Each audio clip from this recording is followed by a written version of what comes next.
Hi everyone, அனைவரும் இப்பொழுது 2025 எவ்வாறு இருக்கும் என்பதை ஆவலுடன் எதிர்பார்த்து காத்து கொண்டிருக்கிறோம்.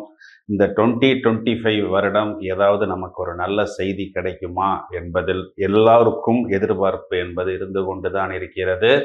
இந்த வருடத்தில் 3 கிரக பயிற்சிகள் இருக்கிறது. அதாவது மார்ச் மாதம் கடைசியில் முதலில் சனி பயிற்சி என்பது இடம்பெற இருக்கிறது. பிறகு மே மாதத்தின் நடுப்பகுதியில் ராகு பெயர்ச்சி, ராகுவுடன் சேர்ந்த கேது பெயர்ச்சி மற்றும் குரு பெயர்ச்சியும் இடம்பெறவிருக்கிறது. முதலில் இது நாள் வரை கும்பராசியில் இருந்த சனீஸ்வர கிரகம் இப்பொழுது மீனராசிக்கு சஞ்சாரம் செய்ய இருக்கிறார். மீனராசியில் இருக்கக்கூடிய இந்த ராகு என்ற கிரகம் எதிர் திசையில் கும்பராசியை நோக்கி வரவிருக்கிறார். இந்த பக்கம் கன்னி ராசியில் இருக்கக்கூடிய இந்த கேது என்ற கிரகம் சிம்ம ராசிக்கு வர இருக்கிறார். பிறகு குரு பெயர்ச்சியின் பொழுது இது நாள் வரை ரிஷப ராசியில் ஜென்ம குருவாக இருந்த குரு பகவான் மிதுன ராசியில் அமர்ந்து தனது சொந்த வீட்டை, அதாவது தனுர் ராசியை சமசப்தம பார்வையாக பார்க்க இருக்கிறார். இந்த பெயர்ச்சிகள் ஒவ்வொன்றும் ஒவ்வொரு ராசிக்கும் என்ன தாக்கத்தை கொடுக்க போகிறது என்பதை இப்பொழுது நாம் விரிவாக காண இருக்கிறோம்.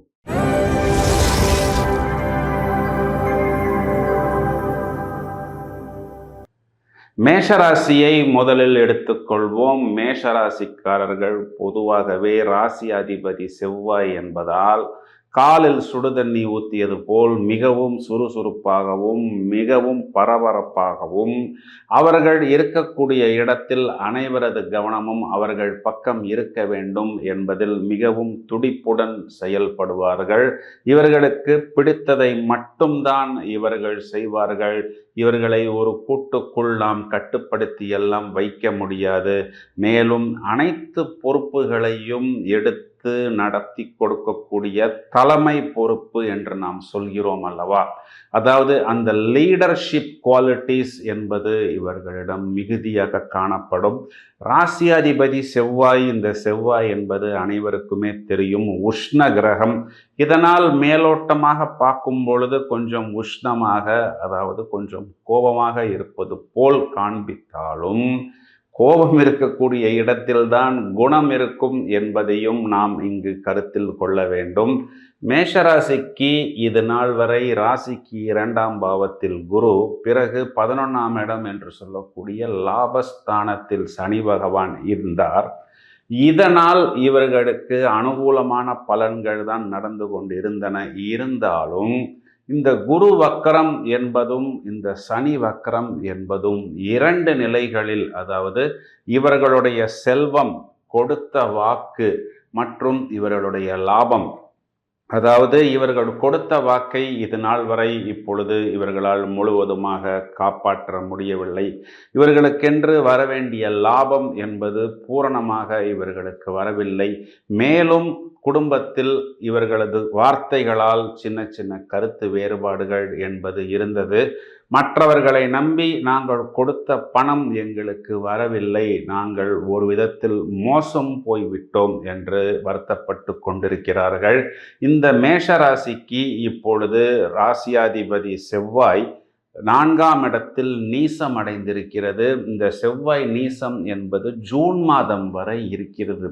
இதனால் ஏதோ ஒரு பயம், ஒரு குழப்பம், செய்த விஷயங்களையே திரும்ப திரும்ப செய்ய வேண்டிய ஒரு நிலை. 4ஆம் இடம் என்பது சுகஸ்தானம் என்பதனால் கொஞ்சம் உடல்நிலையில் சின்ன சின்ன கவலை, வண்டி வாகனங்கள் அவ்வப்பொழுது இவர்களுக்கு சின்ன சின்ன பழுது, தாயாரின் உடல்நிலை, வீடு வாசல் மனை போக்குவரத்து சம்பந்தப்பட்ட விஷயங்களில் செய்த வேலையே திரும்பவும் செய்ய வேண்டிய ஒரு சூழ்நிலை என்பது இவர்களுக்கு இப்பொழுது தற்காலிகமாக ஏற்பட்டு கொண்டிருக்கிறது. எல்லா மேஷராசிக்காரர்களும் சனி பகவான் 12ஆம் இடத்துக்கு வருகிறார் என்பதில் ஒரு பயம் இவர்களுக்கு இருந்து கொண்டே இருக்கிறது. இங்கு 2 நிலைகளை நாம் எடுத்து பார்க்க வேண்டும். ஒரு பக்கத்தில் சனி பகவான் 12ஆம் இடத்திற்கு வந்தாலும் 12ஆம் இடத்தில் இருக்கக்கூடிய இந்த ராகு என்ற கிரகம் 11ஆம் இடம் என்று சொல்லக்கூடிய லாபஸ்தானத்திற்கு வருகிறார்.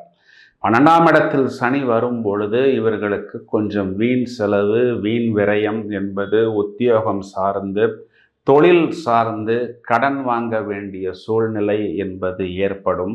நாம் வாங்கக்கூடிய கடனை ஒரு சுபகடனாக, ஒரு இன்வெஸ்ட்மெண்ட்டாக நாம் மாற்றிக்கொள்வது இங்கு புத்திசாலித்தனம்.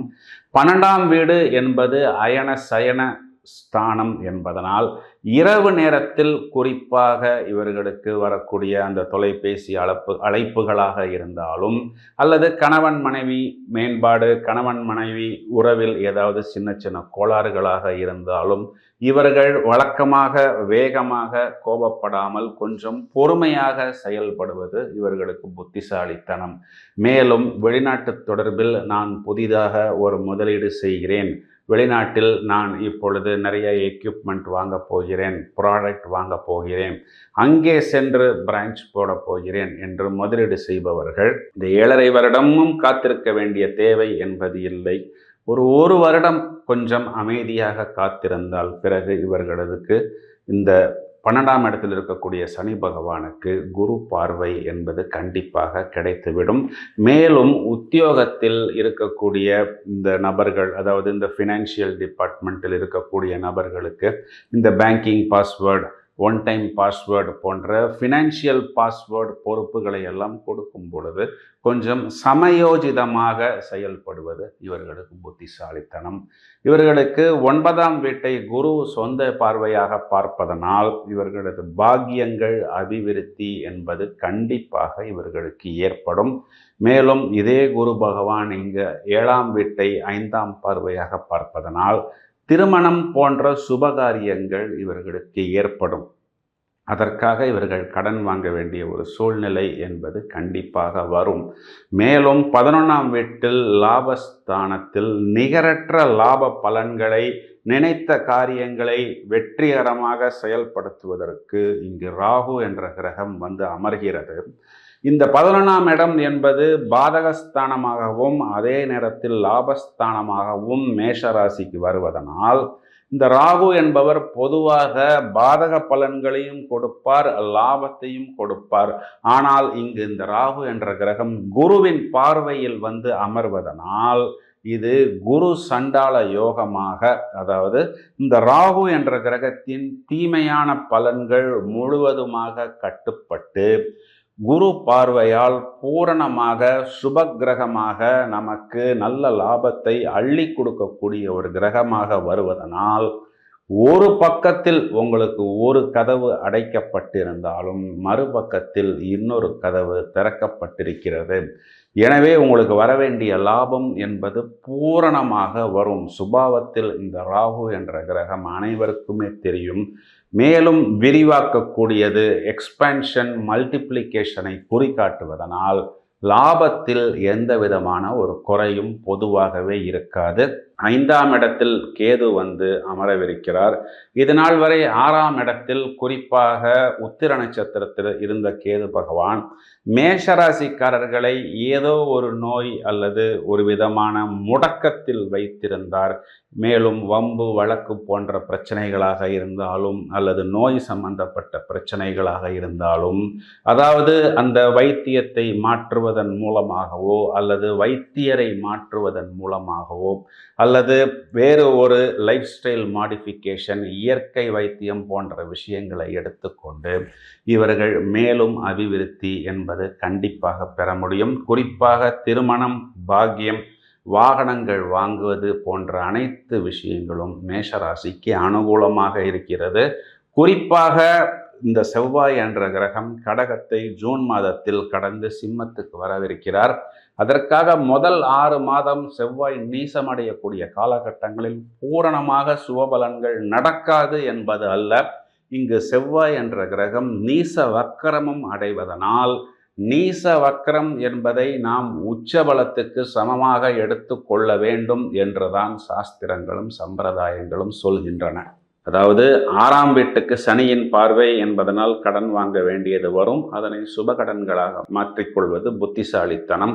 9ஆம் வீட்டை குரு பார்ப்பதனால் பாக்கியங்கள் ஏற்படும், கண்டிப்பாக லாபம் வரும்.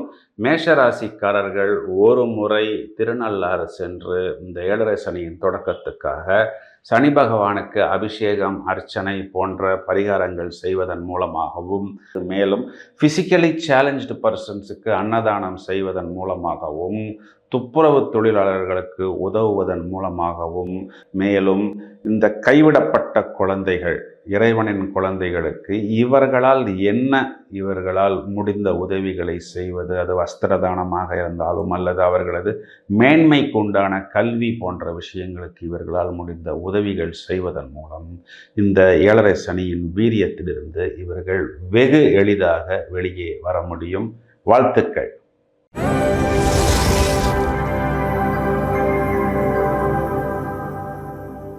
ரிஷபராசி, ரிஷப லக்னத்திற்கு இந்த 2025 என்ன சொல்கிறது? ரிஷபராசிக்காரர்கள், ராசியாதிபதி சுக்கிரன் ராசியில் கற்பனா சக்தியை குறிகாட்டக்கூடிய அந்த சந்திரன் என்ற கிரகம் உச்சமடையக்கூடிய வீடு.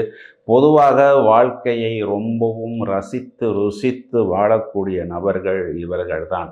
ஒரு நல்ல ஆடம்பரமாக ட்ரெஸ் செய்வது, லக்ஸுரியாக வாழ்வை வாழ்வது, நிறைய லக்ஸுரி வெஹிக்கிள்ஸ் வைத்திருப்பது. சில பேரை பார்த்திருக்கலாம், ஒரு 10 வாட்ச் 15 வாட்ச் வச்சிருப்பார்கள். அந்த நேரத்தில் அந்த ட்ரெஸ்ஸுக்கு எந்த வாட்ச் சூட்டபிளாக இருக்கிறதோ அதற்குண்டான வாட்ச், அதற்குண்டான ஷூ, செப்பலை அணிந்து கொண்டு இவர்களை பார்க்கும் பொழுது ஒரு பளிச்சென்ற தோற்றம் இருந்து கொண்டே இருக்கும். மேலும் ஒரு பியூட்டி பார்லர் வைத்திருக்கக்கூடிய அந்த பெண்ணுக்கு எந்த அளவுக்கு நுணுக்கங்கள் தெரிந்திருக்குமோ அந்த அழகுணர்ச்சியை பொறுத்தவரை, அந்த அளவுக்கு ஒரு சராசரி ரிஷபராசி பெண்ணுக்கு கூட விஷயங்கள் நன்றாக தெரிந்திருக்கும். ஒரு காஸ்டியூம் டிசைனர் எந்த அளவுக்கு கச்சிதமாக அந்த துணி வஸ்திரத்தை பற்றி, அந்த ஆடம்பரம் அலங்காரத்தை பற்றி தெரிந்து வைத்திருப்பாரோ அதே அளவுக்கு பக்குவங்கள் இவர்கள் தெரிந்து வைத்திருப்பார்கள். அந்த அளவுக்கு வாழ்வை முழுவதுமாக ரசித்து ருசிக்கக்கூடிய நபர்கள் என்று சொன்னால் இவர்களைத்தான் நாம் சொல்ல வேண்டும்.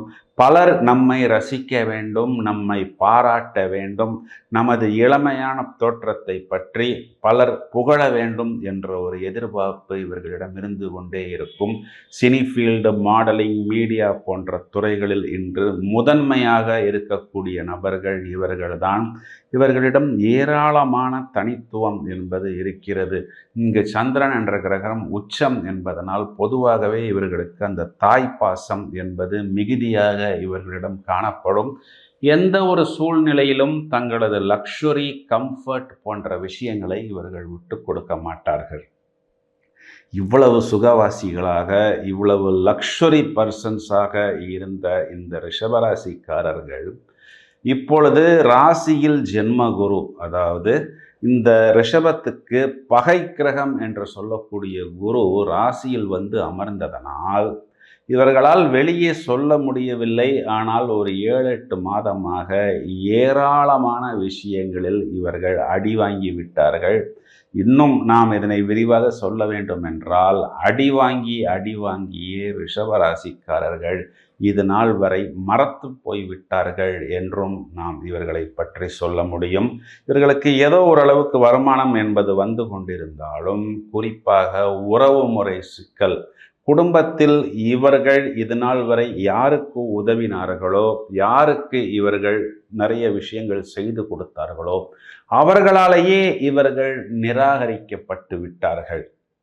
அதாவது தெரியாத ஒரு நபர் நம்மை ஏமாற்றும் பொழுது நமக்கு வரக்கூடிய அந்த கஷ்டம் என்பது கொஞ்சம்தான். நாம் யாருக்கு அதிகமாக உதவிகள் செய்கிறோமோ, யார் நன்றாக வர வேண்டும் என்று நாம் அவர்களை தூக்கி கொடுக்கிறோமோ, அதற்காக நாம் ஓடாய் தேய்ந்து போனோமோ, அவர்களே நம்மை மிதிக்கும் பொழுது, அவர்களே நம்மை நசுக்கும் பொழுது நமக்கு வரக்கூடிய அந்த தோல்வி, ஏமாற்றம், அவமானம் என்பது 100 மடங்காக இருக்கிறது. நிறைய ரிஷபராசிக்காரர்கள், எனக்கு தெரிந்த என்னுடைய கிளைண்ட்டு கூட வெளியே சொல்ல முடியாத அந்த அழுகையை அடக்கி கொண்டுதான் இருக்கிறார்கள் என்று நான் சொல்ல வேண்டும். இவ்வளவு தோல்வியையும் அவமானத்தையும் இது நாள் வரை கொடுத்த இந்த ஜென்மகுரு இந்த 2025ஆம் வருடத்தில் முதலில் பயிற்சியாவது இவர்களுக்கு ஒரு முதல் தரமான ராஜயோகத்தை கொடுப்பதற்கு தயாராக இருக்கிறது.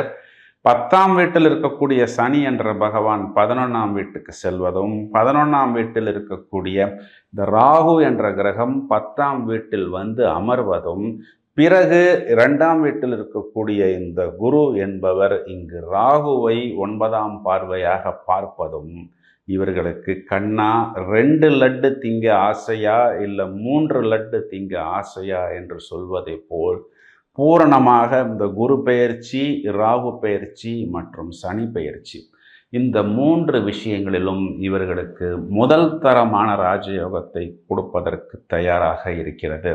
இதனால் இவர்களுக்கு சொல்வாக்கு, செல்வாக்கு, குடும்பத்தில் சுபம், ஒரு பொதுத்தளத்தில் இவர்களுக்கு ஒரு மரியாதை, அங்கீகாரம், கொடுத்த வாக்கை காப்பாற்ற முடியும் என்ற ஒரு சூழ்நிலை.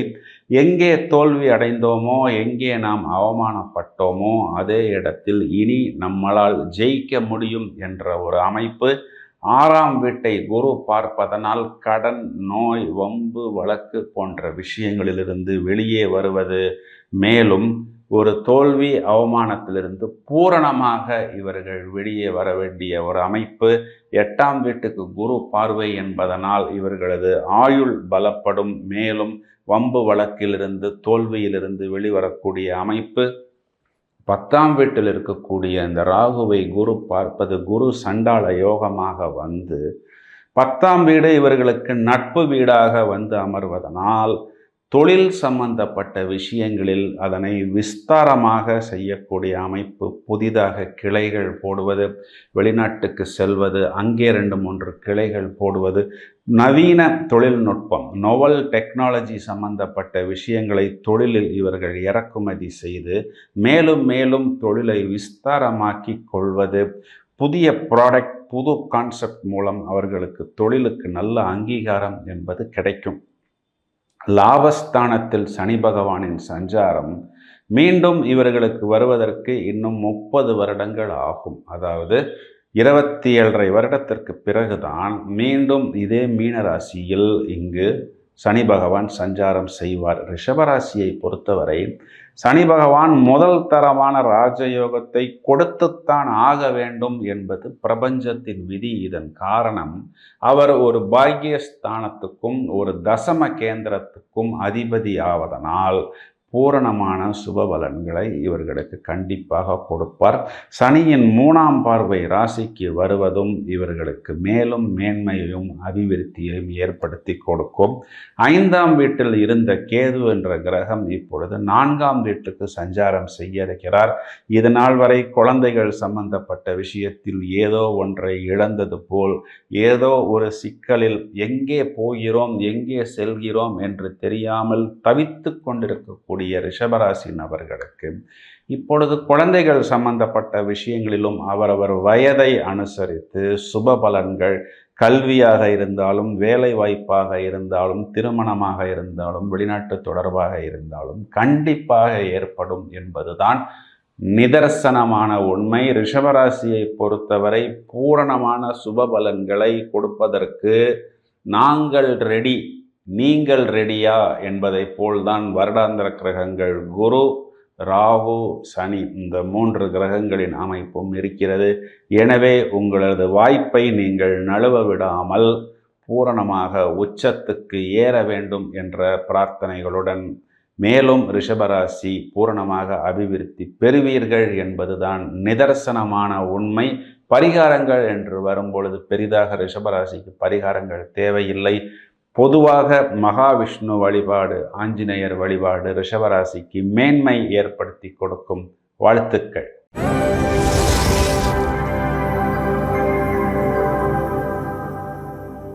மிதுன ராசி ராசியாதிபதி புதன், புத்திகாரகன் என்று புதனைத்தான் சொல்லப்படுவதுண்டு. பொதுவாகவே மிதுன ராசிக்காரர்கள் புத்திசாலிகளாக நாம் இவர்களை பார்க்க முடியும். அதாவது இவர்களை பற்றி நாம் பொதுவாக சொல்ல வேண்டும் என்றால் வேகமா விவேகமா என்றால் இவர்களுக்கு அந்த விவேகத்தில் தான் ஈடுபாடு என்பது அதிகமாக இருக்கும். வித்யா காரகன் என்று இந்த புதனைத்தான் சொல்லப்படுவதுண்டு. அதாவது வித்தைகளுக்கு அதிபதியாக வரக்கூடிய இந்த புதனை குவிக் சில்வர் என்று ஆங்கிலத்தில், அதாவது மெர்க்குரி என்று அழைப்பார்கள். எங்கு வேண்டுமென்றாலும் எப்படி வேண்டுமென்றாலும் ஒரு இடத்தில் இவர்கள் இருப்பார்கள். The Mercury is a planet which takes the advantage of the shape. புது கான்செப்ட், புது ஐடியாஸ், நோவல் டெக்னாலஜி, மிகவும் பிரிஸ்காகவும் சுறுசுறுப்பாகவும் வியாபாரத்தில் கொடிகட்டி பறக்கக்கூடிய நபர்களாகவும், இந்த தேதியில் இந்த நிமிடத்தில் என்ன டெக்னாலஜி வந்திருக்கிறது, அதில் அபிவிருத்தியான விஷயங்கள் என்ன, அதனை எவ்வாறு நாம் லாபகமாக உபயோகித்து கொள்ள வேண்டும் என்பதில் இவர்கள் மிகவும் வேகமாகவும் விவேகமாகவும் இருப்பார்கள். இவர்களுக்கு மற்றவர்களை பார்த்தால் ஒரு விதத்தில் சோம்பலாக இருப்பது போல் தோன்றும். ஆனால் அது அவ்வாறு கிடையாது. இதன் காரணம் இவர்களுடைய வேகம் என்பது அதிகம். இவர்களுக்கு தன்மானம் உண்டு. எந்த ஒரு சூழ்நிலையிலும் விட்டு கொடுக்க மாட்டார்கள். இவர்களுக்கு ஒரு அவமானம் அல்லது தோல்வி ஏதாவது ஒரு இடத்தில் நேருகிறது என்றால் இவர்களுக்கு சண்டைகளில், போராட்டங்களில் ஈடுபாடு கிடையாது. அமைதியாக அந்த இடத்தை விட்டு போய்விடுவார்கள். பிறகு எவ்வளவு கொடுத்தாலும், கோடி கோடியாக கொடுத்தாலும் அந்த விஷயத்துக்குள் இவர்கள் மீண்டும் வரமாட்டார்கள். எப்பொழுதும் ஏதாவது ஒன்றை இவர்கள் படித்து கொண்டும் தங்களை மெருகேற்றி கொண்டும் இருப்பார்கள். இவர்களுக்கு இந்த கிரக பயிற்சிகள் 2025ஆம் வருடம் என்ன சொல்கிறது? முதலில் செவ்வாய் என்ற கிரகம் ஜூன் மாதம் வரை 2ஆம் வீட்டில் சஞ்சாரம். செவ்வாய் நீசம் என்று மட்டும் நாம் மேலோட்டமாக எடுத்துக்கொள்ளக்கூடாது. இங்கு 6ஆம் அதிபதி செவ்வாய் 2ஆம் வீட்டில் வருவதனால் இவர்களுக்கு வராது என்று நினைத்த பணம் வரும். முழுவதுமாக வரவில்லை என்றாலும் ஒரு 100 ரூபாய் வர வேண்டிய இடத்தில் ஒரு 20, ஒரு 30, ஒரு 40 என்று பிட்டாக வரும். வரக்கூடிய வருமானத்தை இவர்கள் எடுத்து வைத்துக் கொள்வது புத்திசாலித்தனம். லாபஸ்தானாதிபதி நீசம் என்று எடுத்துக்கொள்ள வேண்டாம். நீச வக்ரம் என்பதும் ஏற்படுகிறது. நீச வக்ரம் என்பது இவர்களுக்கு உச்சபலமாக அமைவதனால் இந்த செவ்வாய் பயிற்சி இவர்களுக்கு அனுகூலமான பலன்களை கொடுப்பதற்கு தயாராக இருக்கிறது.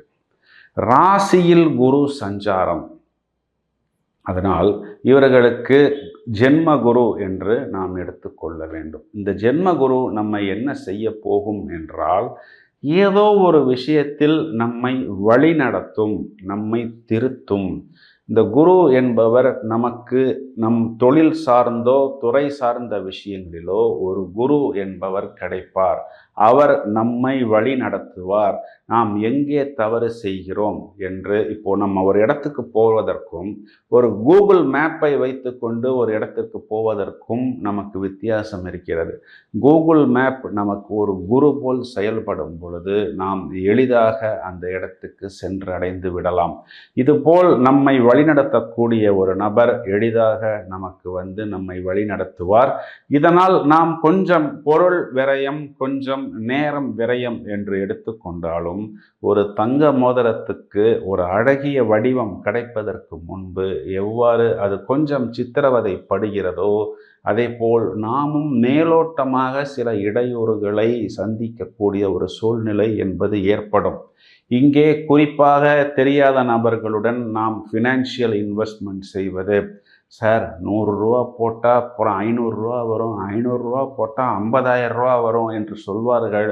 50,000 ரூபா போட்டிங்கன்னா முழுவதும் காணாமல் போய்விடும். பிறகு அந்த நபர் எங்கே போனார் என்றும் நமக்கு தெரியாது, திரும்பி வருமா என்றும் நமக்கு தெரியாது. இது நாள் வரை 12ஆம் வீட்டில் இருந்த குரு என்பவர் இவர்களுக்கு நிறைய விஷயங்களை கொடுத்தார். ஆனால் எதுவும் இவர்களது கையில் வரவில்லை. நிறைய மிதுன ராசிக்காரர்கள் இன்னும் அந்த கடன் பிரச்சனை, ஒரு திருப்தியற்ற சூழ்நிலை, உத்தியோகமாக இருந்தாலும் வியாபாரமாக இருந்தாலும் வாய்ப்புகள் வருகிறது. ஆனால் அதற்குண்டான பேமெண்ட் எங்களுக்கு வரவில்லை. இதனால் நாங்கள் கொடுக்க வேண்டிய இடத்தில் மட்டும் கராராக வந்து எங்களிடம் கேட்டு வாங்குகிறார்கள். நாங்கள் வெளியிலிருந்து கடன் வாங்க வேண்டியிருக்கிறது, கிரெடிட் கார்டில் வாங்க வேண்டியிருக்கிறது, ஏதோ ஸ்பீடு வட்டி என்று சொல்கிறார்கள். இவ்வாறெல்லாம் வாங்க வேண்டிய ஒரு சூழ்நிலையில் இருக்கிறது.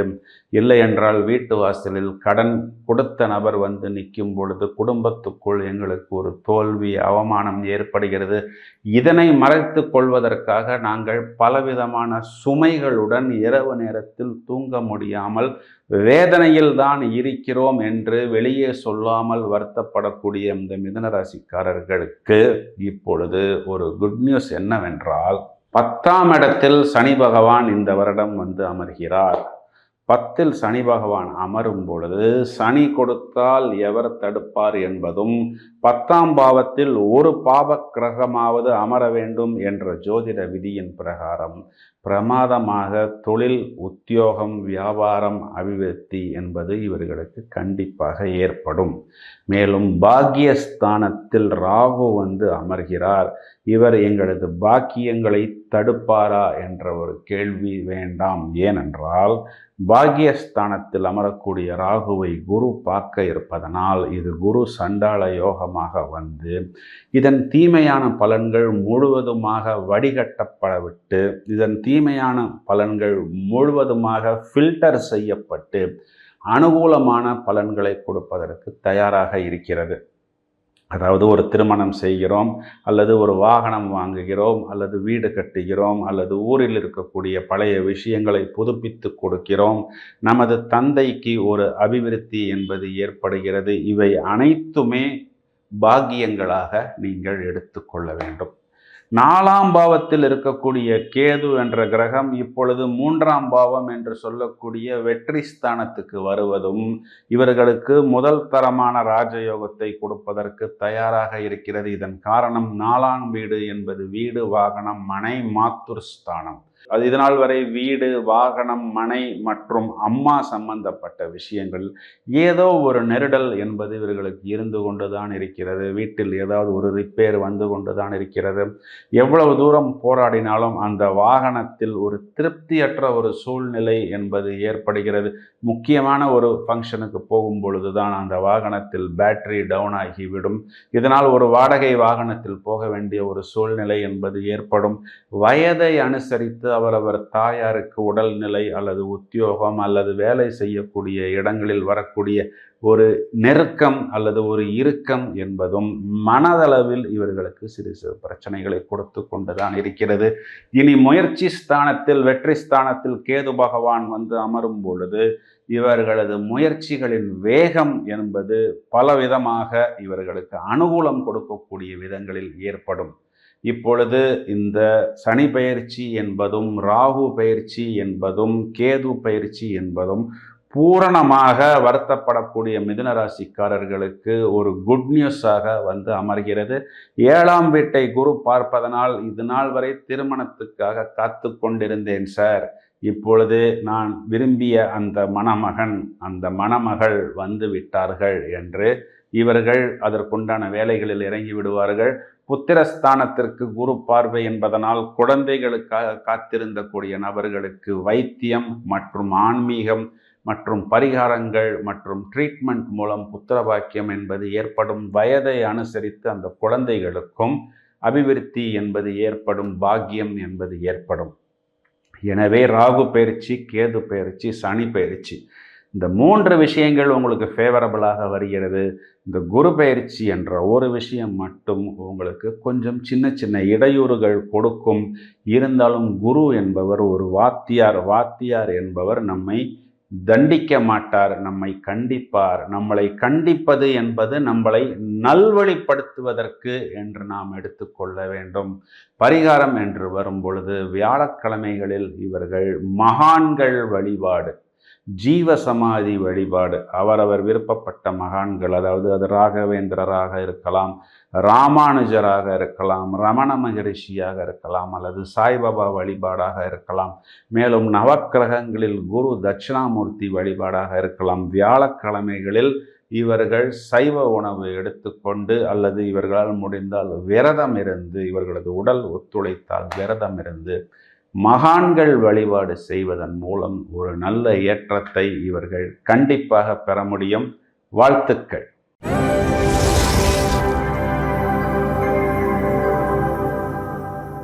கடக லக்னம், கடகராசிக்கு இந்த 2025ஆம் வருடம் என்ன சொல்கிறது? வருடத்தின் தொடக்கத்தில் ராசியில் செவ்வாய் என்ற கிரகம் நீசம் அடைந்திருக்கிறது. பிறகு 4 பெயர்ச்சிகள் நடப்பதற்கு தயாராக இருக்கிறது. அதாவது கடகராசிக்கு பலன் சொல்லும் பொழுது பொதுவாகவே நான் ஒரு விஷயம் சொல்வேன். அதாவது கடகராசி இது நாள் வரை அஷ்டம சனி என்று சொல்லக்கூடிய 8ஆம் வீட்டில் இருக்கக்கூடிய இந்த சனி என்ற கிரகத்தால் கசக்கப்பட்டு நொறுக்கப்பட்டு பலவிதமான பிரச்சனைகளையும் துன்பங்களையும் அனுபவித்து கொண்டிருக்கிறது கடகராசிக்காரர்கள். ராசியாதிபதி சந்திரன் ரொம்பவும் இயல்பாகவும் கற்பனா சக்தி நிறைந்தவர்களாகவும் மிகவும் வேகமாக செயல்படுபவர்களாகவும் எந்த ஒரு விஷயத்தையும் ரசித்து ருசித்து நடப்பவர்களாகவும் சமயோஜித புத்தி நிறைந்தவர்களாகவும் நாம் இவர்களை பொதுவாக பார்க்க முடியும். இவர்களுக்கு பிடித்த விஷயம் எதுவோ அதை மட்டும்தான் இவர்களுக்கு பிடித்த விஷயத்தை மட்டும்தான் இவர்கள் செய்வார்கள். கற்பனா சக்தியால் இயற்கைக்கு முழுவதுமாக இவர்கள் தங்களது மனதை பறிகொடுப்பார்கள். நிறைய இந்த கவிதைகள் எழுதுவது, ஓவியங்கள் எழுதுவது, சங்கீதத்தில் புதிதாக பெரிய அளவுக்கு சாதனைகள் செய்வது, நல்ல பேச்சாளர்களாக வருவது, மீடியேட்டர்ஸாக வருவது, ஒரு நேரத்தில் பல பேர் அமர்ந்திருந்தாலும் அனைவரையும் தங்களது ஆற்றலால் திறமையால் அசத்தி அனைவரது கவனத்தையும் தங்கள் பக்கம் ஈர்க்கக்கூடிய நல்ல திறமை நிறைந்த இவர்களுக்கு இதனால் வரை வெளியே சொல்ல முடியாத பலவிதமான பிரச்சனைகள், தோல்விகள், அவமானங்கள் என்பது இந்த கடக ராசிக்கு அதிபதி சந்திரனுக்கு சத்ரு கிரகமாக வந்த சனி பகவான் 8ஆம் வீட்டில் அமர்ந்து கொடுத்து கொண்டிருந்தது. நிறைய இவர்களுக்கு திருமணங்கள் நிச்சயிக்கப்பட்டு திருமண தேதிக்கு 2 நாட்கள் முன்புதான் அந்த திருமணம் ரத்து செய்யப்பட்டு விட்டது. இதனால் மண்டபத்திற்கு கொடுத்த அட்வான்ஸோ அல்லது பிரிண்டிங் செய்த அந்த கார்டுகள் அனைத்துமே இவர்களுக்கு வீணாகி போய்விட்டன.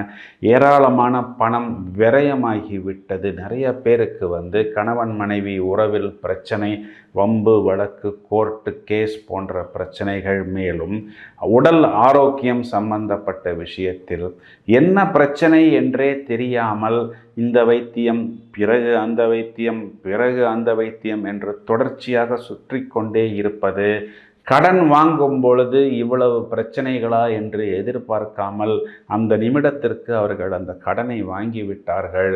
பிறகு ஏதோ ஒரு விஷயத்தில் முதலீடு செய்தார்கள், யாரையோ நம்பி கொடுத்தார்கள், எதுவுமே இவர்களுக்கு வராமல் இன்று லீகல் பிரச்சனையுடன் கோர்ட்டுக்கும் போலீஸ் ஸ்டேஷனுக்கும் நடந்து கொண்டிருக்கிறார்கள்.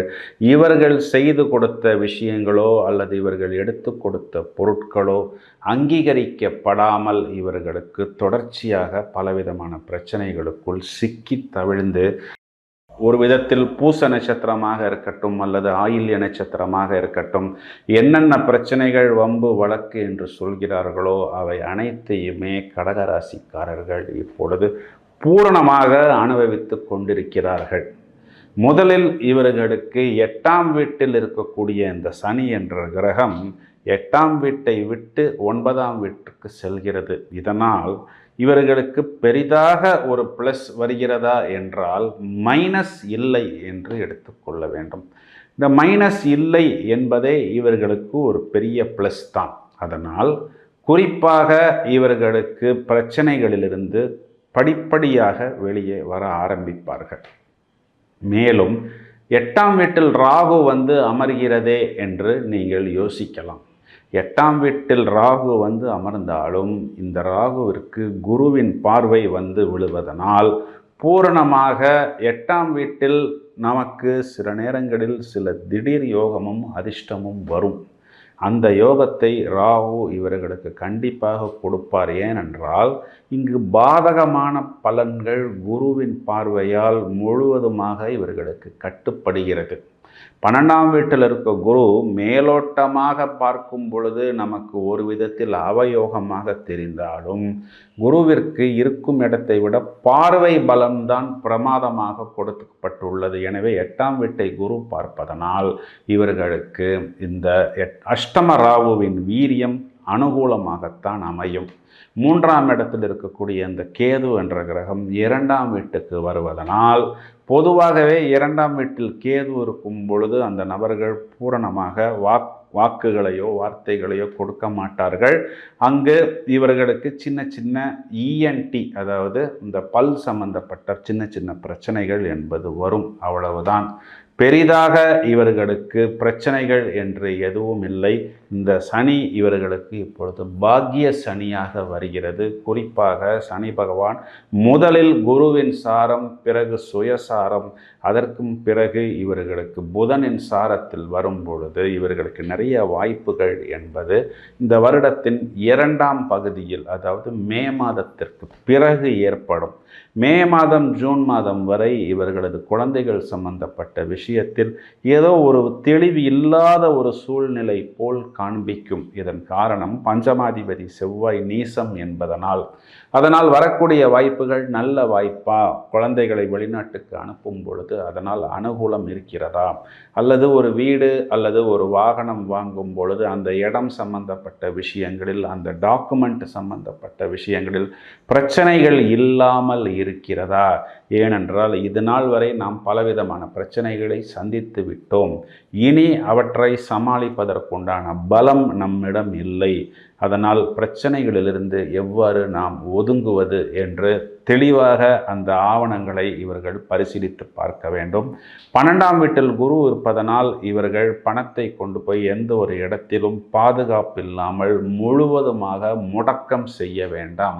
அதாவது இந்த அன்செக்யூர்டு லோன் வாங்குவதாக இருந்தாலும் கொடுப்பதாக இருந்தாலும், இன்றைக்கி தான் ஃபோன்லலாம் அப்படி ஒரு பட்டனை டச் பண்ணினாலே நம்ம அக்கௌண்ட்டில் 1 லட்சம் ரூபாய் வந்து விழுகிறதே. பணம் மட்டும் வந்து விழுவதில்லை, இதனால் ஏகப்பட்ட சிக்கல்கள் நமக்கு வருகிறது. ஏதோ ஒரு பாஸ்வேர்டு வருகிறது என்று சொல்கிறார்கள். அந்த பாஸ்வேர்டை கொடுக்கும் பொழுது இருக்கக்கூடிய அனைத்து பணமும் மொத்தமாக காணாமல் போய்விடுகிறது. இந்த அனைத்து விஷயங்களையும் நீங்கள் கொஞ்சம் கவனமாக புத்திசாலித்தனமாக பார்த்து எவை உங்களுக்கு அனுகூலமாக இருக்கிறதோ அவற்றை மட்டும் நீங்கள் தேர்ந்தெடுத்து கொண்டு தேவைப்பட்டால் தொழில்துறை சார்ந்த குருமார்களை அணுகி அனுகூலமான பலன்களை நீங்கள் பெற வேண்டும். இந்த சனி பயிற்சி உங்களுக்கு அனுகூலமான பலனை கண்டிப்பாக கொடுக்கும்.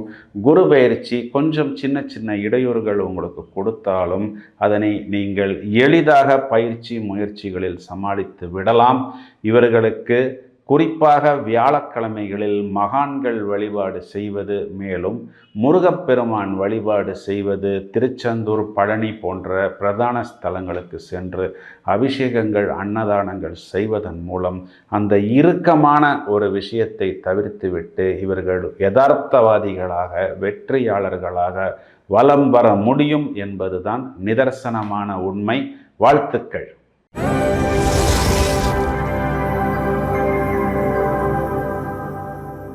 சிம்ம ராசிக்கு இது நாள் வரை 7ஆம் வீட்டில் சனி பகவான் அமர்ந்திருக்கிறார்.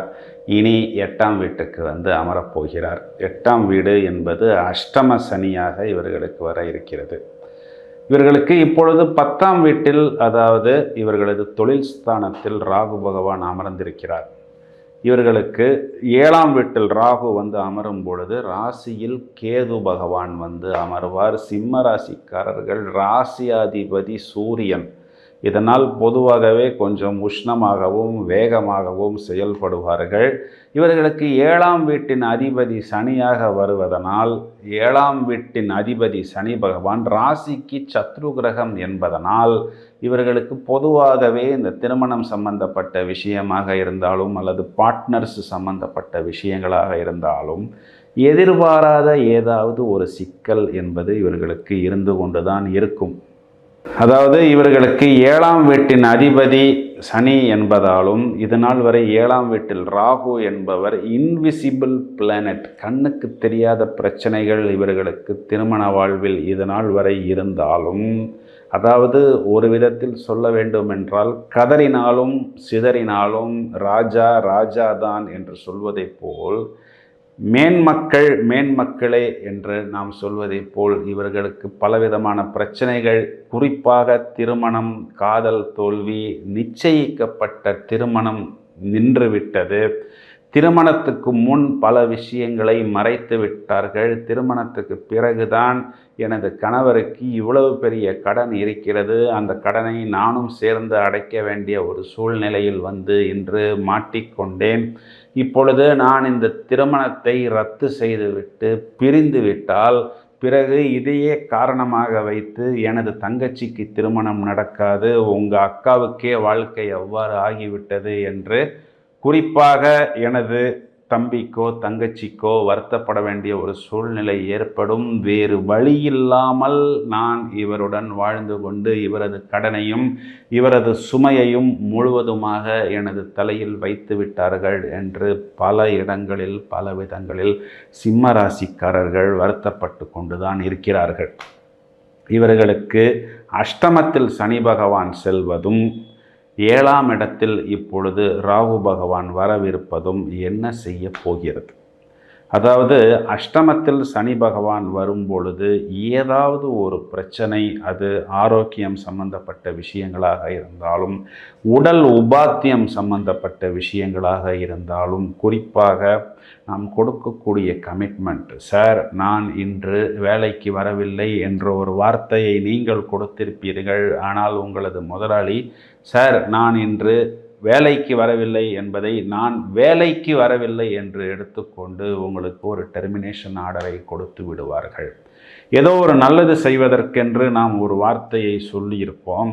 எதிர்முனையில் இருப்பவர்கள் இன்னொரு நபரை பற்றி நம்மிடம் கேட்டுக்கொண்டிருப்பார். அவர் அங்கே அதனை ரெக்கார்டு செய்து கொண்டிருக்கிறார் என்று தெரியாமல் ஒரு ஆர்வ மிகுதியில் நாம் அதனை பேசிவிடுவோம். பிறகு ஒரு சபையில் அனைவருக்கும் முன் நாம் பேசிய விஷயங்கள் நமக்கே பாதகமாக வந்து நமக்கு பிரச்சனைகளை கொடுத்து கொண்டிருக்கிறது என்பதை பின்புதான் உணர்வோம். நாம் கொடுக்க வேண்டிய விஷயங்களை கொடுக்கக்கூடிய நபர்களுக்கு கொடுக்க முடியாத ஒரு சூழ்நிலையும் நமக்கு ஏற்படும். நமது குழந்தைகள் சம்பந்தப்பட்ட விஷயத்தில் சின்ன சின்ன நெருடல்கள் என்பது வராமல் நாம் புத்திசாலித்தனமாக பார்த்து கொள்ள வேண்டும். அதாவது வழக்கமான ஒரு போக்கு எவ்வாறு இருக்கிறதோ அவ்வாறே போவது புத்திசாலித்தனம். புதிதாக நான் கல்லூரியை மாற்றுகிறேன், டியூஷன் வாத்தியாரை மாற்றுகிறேன், நான் யூனிவர்சிட்டியை மாற்றுகிறேன் என்று சொல்லி ரிஸ்க் எடுக்காமல் அந்த யூனிவர்சிட்டி அங்கீகரிக்கப்பட்டுள்ளதா, அதிலிருந்து வரக்கூடிய விஷயங்கள் என்று பலரால் ஒத்துக்கொள்ளப்படுமா என்பதை நீங்கள் முழுவதுமாக விசாரித்து கொள்ள வேண்டும்.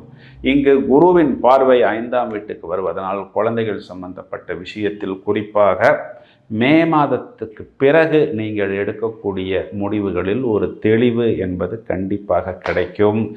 7ஆம் வீட்டில் ராகு வந்து அமர்கிறார். ஆனால் உங்களுக்கு இதில் என்ன ஒரு லக் என்றால், குருவின் பார்வை 7ஆம் வீட்டுக்கு வருவதனால் திருமணத்துக்கு வரக்கூடிய வரன்களில் முதலில் சொந்தமாக எங்களுக்கு வீடு இருக்கிறது என்று சொல்வார்கள். அந்த வீட்டின் மதிப்பு ஒரு 50 லட்சம் ரூபாய் இருக்கும் என்றால் அந்த வீட்டின் பேரில் ஒரு 60 லட்சம் ரூபாய் கடன் இருக்கும். அதனால் மாப்பிள்ளை தொழிலதிபராக இருக்கிறார் என்று சொல்வார்கள். பிறகு அந்த ஊருக்கு போய் நாம் பார்க்கும் பொழுதுதான் அது என்ன ஒரு தொழிலதிபர் என்பதை நீங்கள் புரிந்து கொள்ள முடியும். அதனால் வரக்கூடிய வரன்களாக இருக்கட்டும் அல்லது அந்த பெண்ணை பற்றியோ கணவனை பற்றியோ, அதாவது மணமகனை பற்றியோ வரக்கூடிய தகவல்கள் உண்மைதானா என்பதை விசாரிப்பதற்கு இன்றெல்லாம் எவ்வளவோ சோர்சஸ் இருக்கிறது, எவ்வளவோ வாய்ப்புகள் இருக்கிறது. பூரணமாக அலசி ஆராய்ந்து எந்த ஒரு முடிவை நீங்கள் எடுக்க வேண்டும் என்றாலும் மே மாதத்துக்கு பிறகு எடுப்பது புத்திசாலித்தனம். அஷ்டமத்தில் சனி பகவான் வருகிறார். நாம் எதிர்பாராத ஒரு பிரச்சனை என்பது நம்மை துரத்தும். ஒன்றுமே இருக்காது சார், நமக்கு இருக்குன்னு ஒரு கார் பார்க்கிங்கில் வேறு ஒருவர் காரை கொண்டு வந்து நிப்பாட்டி விடுவார். நாம் பிரச்சனை என்று போகும்பொழுது ஒரு வம்பு வழக்காக போகும். நாம் யாருக்கோ ஏதோ ஒரு விஷயத்துக்கு ஷூரிட்டி போட்டிருப்போம், கேரண்டி கையெழுத்து போட்டிருப்போம். இந்த கையெழுத்தெல்லாம் நாம் போடும் பொழுது அனைத்து விஷயங்களும் படிக்காமலே போட்டு விடுவோம். பிறகு அவர் காணாமல் போய்விடுவார். அந்த கடனுக்காக நாம் போய் பதில் சொல்ல வேண்டிய ஒரு அமைப்பு என்பது ஏற்படும். 10ஆம் இடத்திற்கு சனி பார்வை என்பதனால் உத்தியோகம் சம்பந்தப்பட்ட விஷயத்தில் ஒவ்வொரு பொருளாக இருந்தாலும் அல்லது கான்செப்டாக இருந்தாலும் நாம் அதனை கொடுப்பதற்கு முன் அதற்குண்டான தர பரிசோதனையை பல விதங்களில் நாம் செய்து பார்த்து கொடுப்பது புத்திசாலித்தனம். இந்த அனைத்து விஷயங்களையும் உங்களுக்கு தாங்கி பிடித்து உங்களுக்கு அனுகூலமாக நிற்பது 11ஆம் வீட்டில் சஞ்சாரம் செய்யக்கூடிய குரு பகவான். இவர் 3ஆம் இடம் என்று சொல்லக்கூடிய வெற்றி ஸ்தானத்தையும் பார்க்கிறார். மேலும் இவர் 5ஆம் இடம் என்று சொல்லக்கூடிய புத்திரம் பூர்வீகம் சம்பந்தப்பட்ட விஷயங்களையும் பார்க்கிறார். கண்டிப்பாக சிம்ம ராசிக்காரர்களுக்கு வெற்றி என்பது கண்டிப்பாக கிடைக்கும். ஆனால் அந்த வெற்றியை எளிதாக அடைய முடியாமல் கொஞ்சம் போராடி கொஞ்சம் மெனக்கெட்டு அடைய வேண்டிய ஒரு சூழ்நிலை என்பது இவர்களுக்கு ஏற்படும். ராசியில் கேது இருப்பதனால் இவர்கள் கொஞ்சம் மௌனமாகத்தான் இருப்பார்கள். என்னப்பா சிம்ம ராசிக்காரர் எப்பொழுதுமே மிகவும் பரபரப்பாகவும் சுறுசுறுப்பாகவும் இருப்பீர்களே, இப்பொழுது நீங்கள் எப்படி பவ்யமாக இருக்கிறீர்கள் என்று பலர் உங்களை பார்த்து கேட்க வேண்டிய ஒரு சூழ்நிலை நீங்கள் இருப்பீர்கள். இந்த காலகட்டங்களில் நீங்கள் மௌனமாக இருப்பதுதான் புத்திசாலித்தனம். ஒரு சபையில் உங்களது மௌனம் என்பது வெல்லும் என்பதை நீங்கள் புரிந்து கொள்ள வேண்டும். குறிப்பாக ஜூன் மாதம் 10 தேதிக்கு பிறகு உங்களுக்கு சுகஸ்தானாதிபதி மற்றும் பாக்யாதிபதி என்று சொல்லக்கூடிய செவ்வாய் ராசியில் சஞ்சாரம் செய்யக்கூடிய காலகட்டங்களில் மெதுவாக நீங்கள் எந்திரித்து உங்களது ஆற்றலை முழுவதுமாக வெளிப்படுத்துவீர்கள் என்பதுதான் நிதர்சனமான உண்மை. உங்களுக்கு பரிகாரம் என்று எடுத்துக்கொண்டால் அஷ்டமஸ்தானத்தில் இருக்கக்கூடிய அந்த சனி என்ற ஒரு கிரகத்திற்கு ஆஞ்சநேயர் வழிபாடு தொடர்ச்சியாக செய்வது, அஷ்டமி திதிகளில் நீங்கள் துர்க்கையை வழிபடுவது, மேலும் பைரவரை வழிபடுவதன் மூலம் இந்த அஷ்டம சனியின் வீரியத்தை நீங்கள் வெகுவாக குறைத்து கொள்ளலாம். வாழ்த்துக்கள்.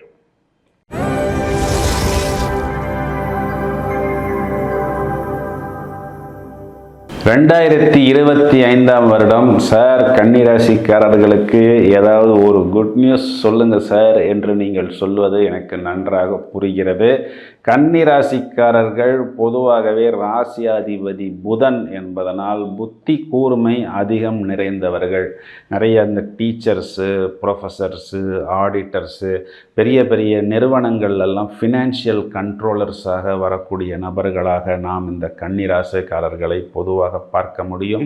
அனைத்து விஷயங்களை பற்றி நன்றாக தெரிந்து வைத்திருப்பார்கள். புது புது விஷயங்களாக இருந்தாலும், நோவல் டெக்னாலஜியாக இருந்தாலும், பல விதங்களில் இவர்களுக்கு பொறுப்புகள் அந்த துறைகளில் இவர்களை தேடி வரும் என்று சொல்லலாம். இவர்களுக்கு நிர்வாக திறமை என்று சொல்லக்கூடிய அட்மினிஸ்ட்ரேட்டிவ் கெப்பாசிட்டி கச்சிதமாக உண்டு.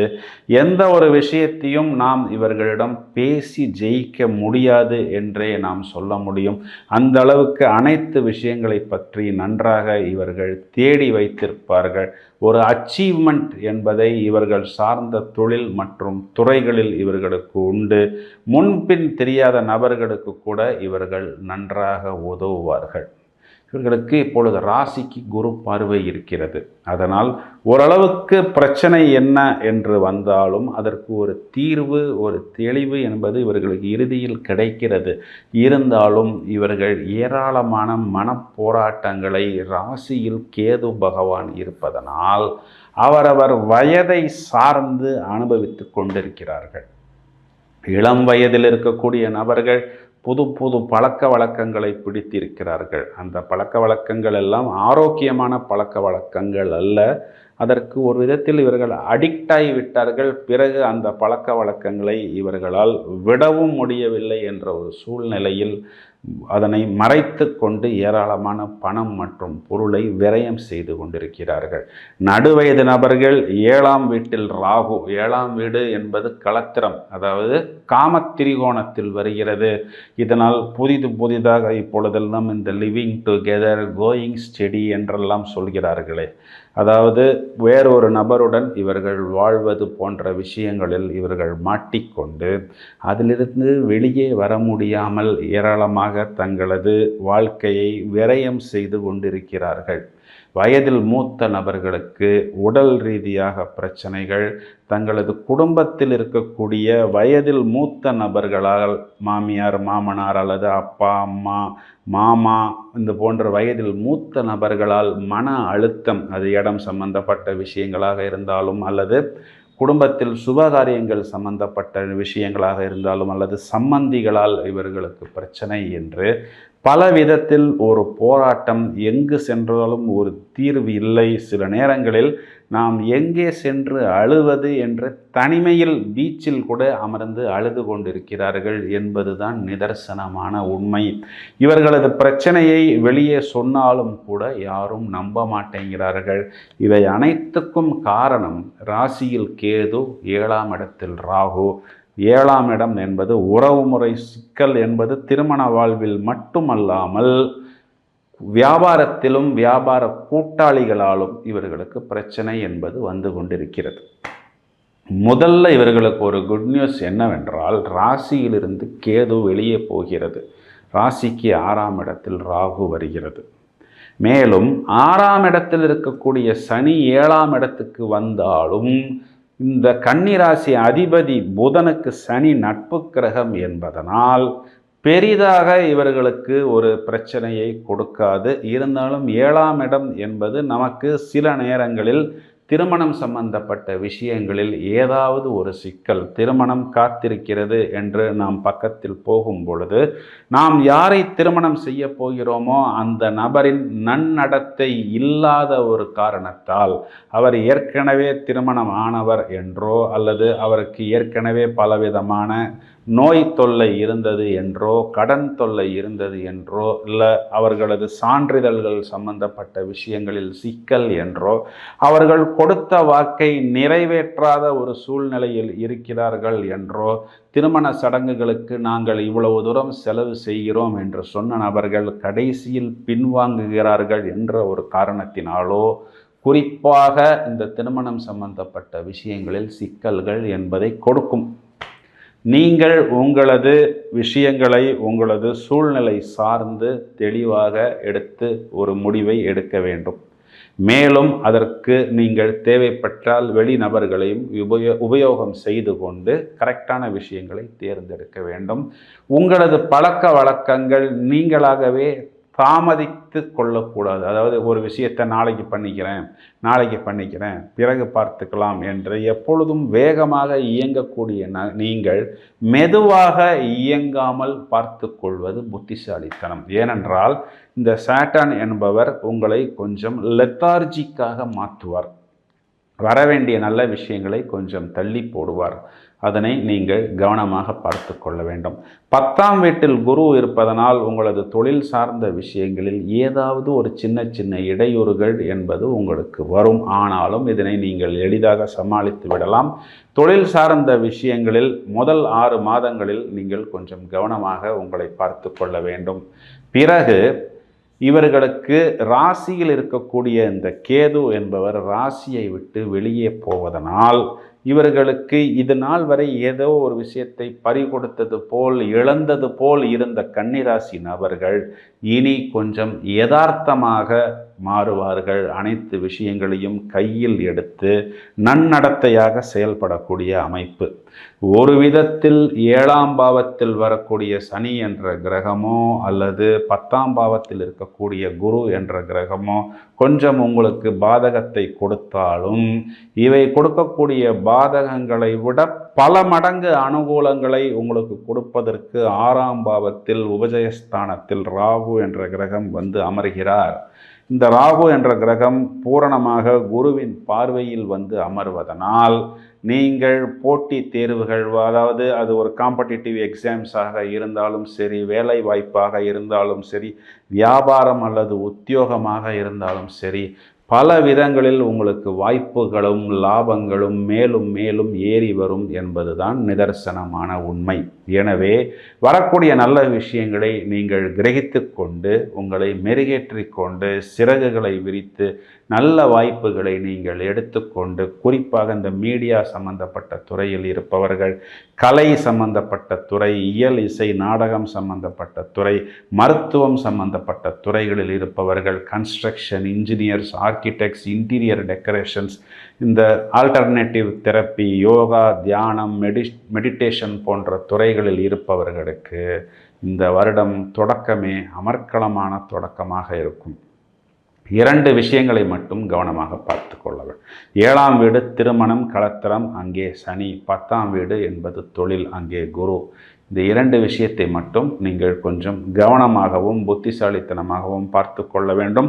2ஆம் வீட்டுக்கு குரு பார்வை என்பதனால் நீங்கள் கொடுத்த வாக்கை காப்பாற்ற முடியும். உங்களது கடன் பிரச்சனை என்பது முழுவதுமாக தீரும்.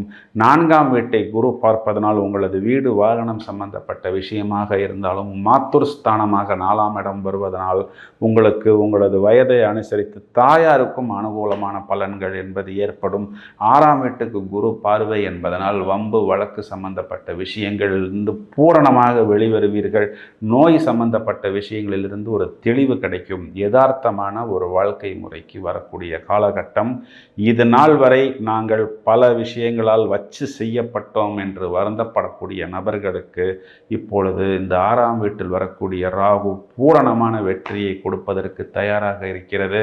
வழிபாடு என்று வரும்பொழுது இவர்கள் வியாழக்கிழமைகளில் குரு வழிபாடு செய்வதும், சனிக்கிழமைகளில் ஆஞ்சநேயர், நரசிம்மர், லக்ஷ்மி நரசிம்மர் வழிபாடு செய்வதும், ஒரு முறை திருநள்ளாறு சென்று நலத்தீர்த்தத்தில் இவர்கள் நீராடி சனி பகவானுக்கு பரிகாரங்கள், அன்னதானம், அபிஷேகம் செய்து பிசிக்கலி சேலஞ்சு பர்சன்ஸ் அவர்களுக்கு இவர்களால், அதாவது அந்த மாற்றுத்திறனாளிகளுக்கு முடிந்த உதவிகளை செய்வதன் மூலம் மேலும் இவர்கள் மேன்மை பெற முடியும்.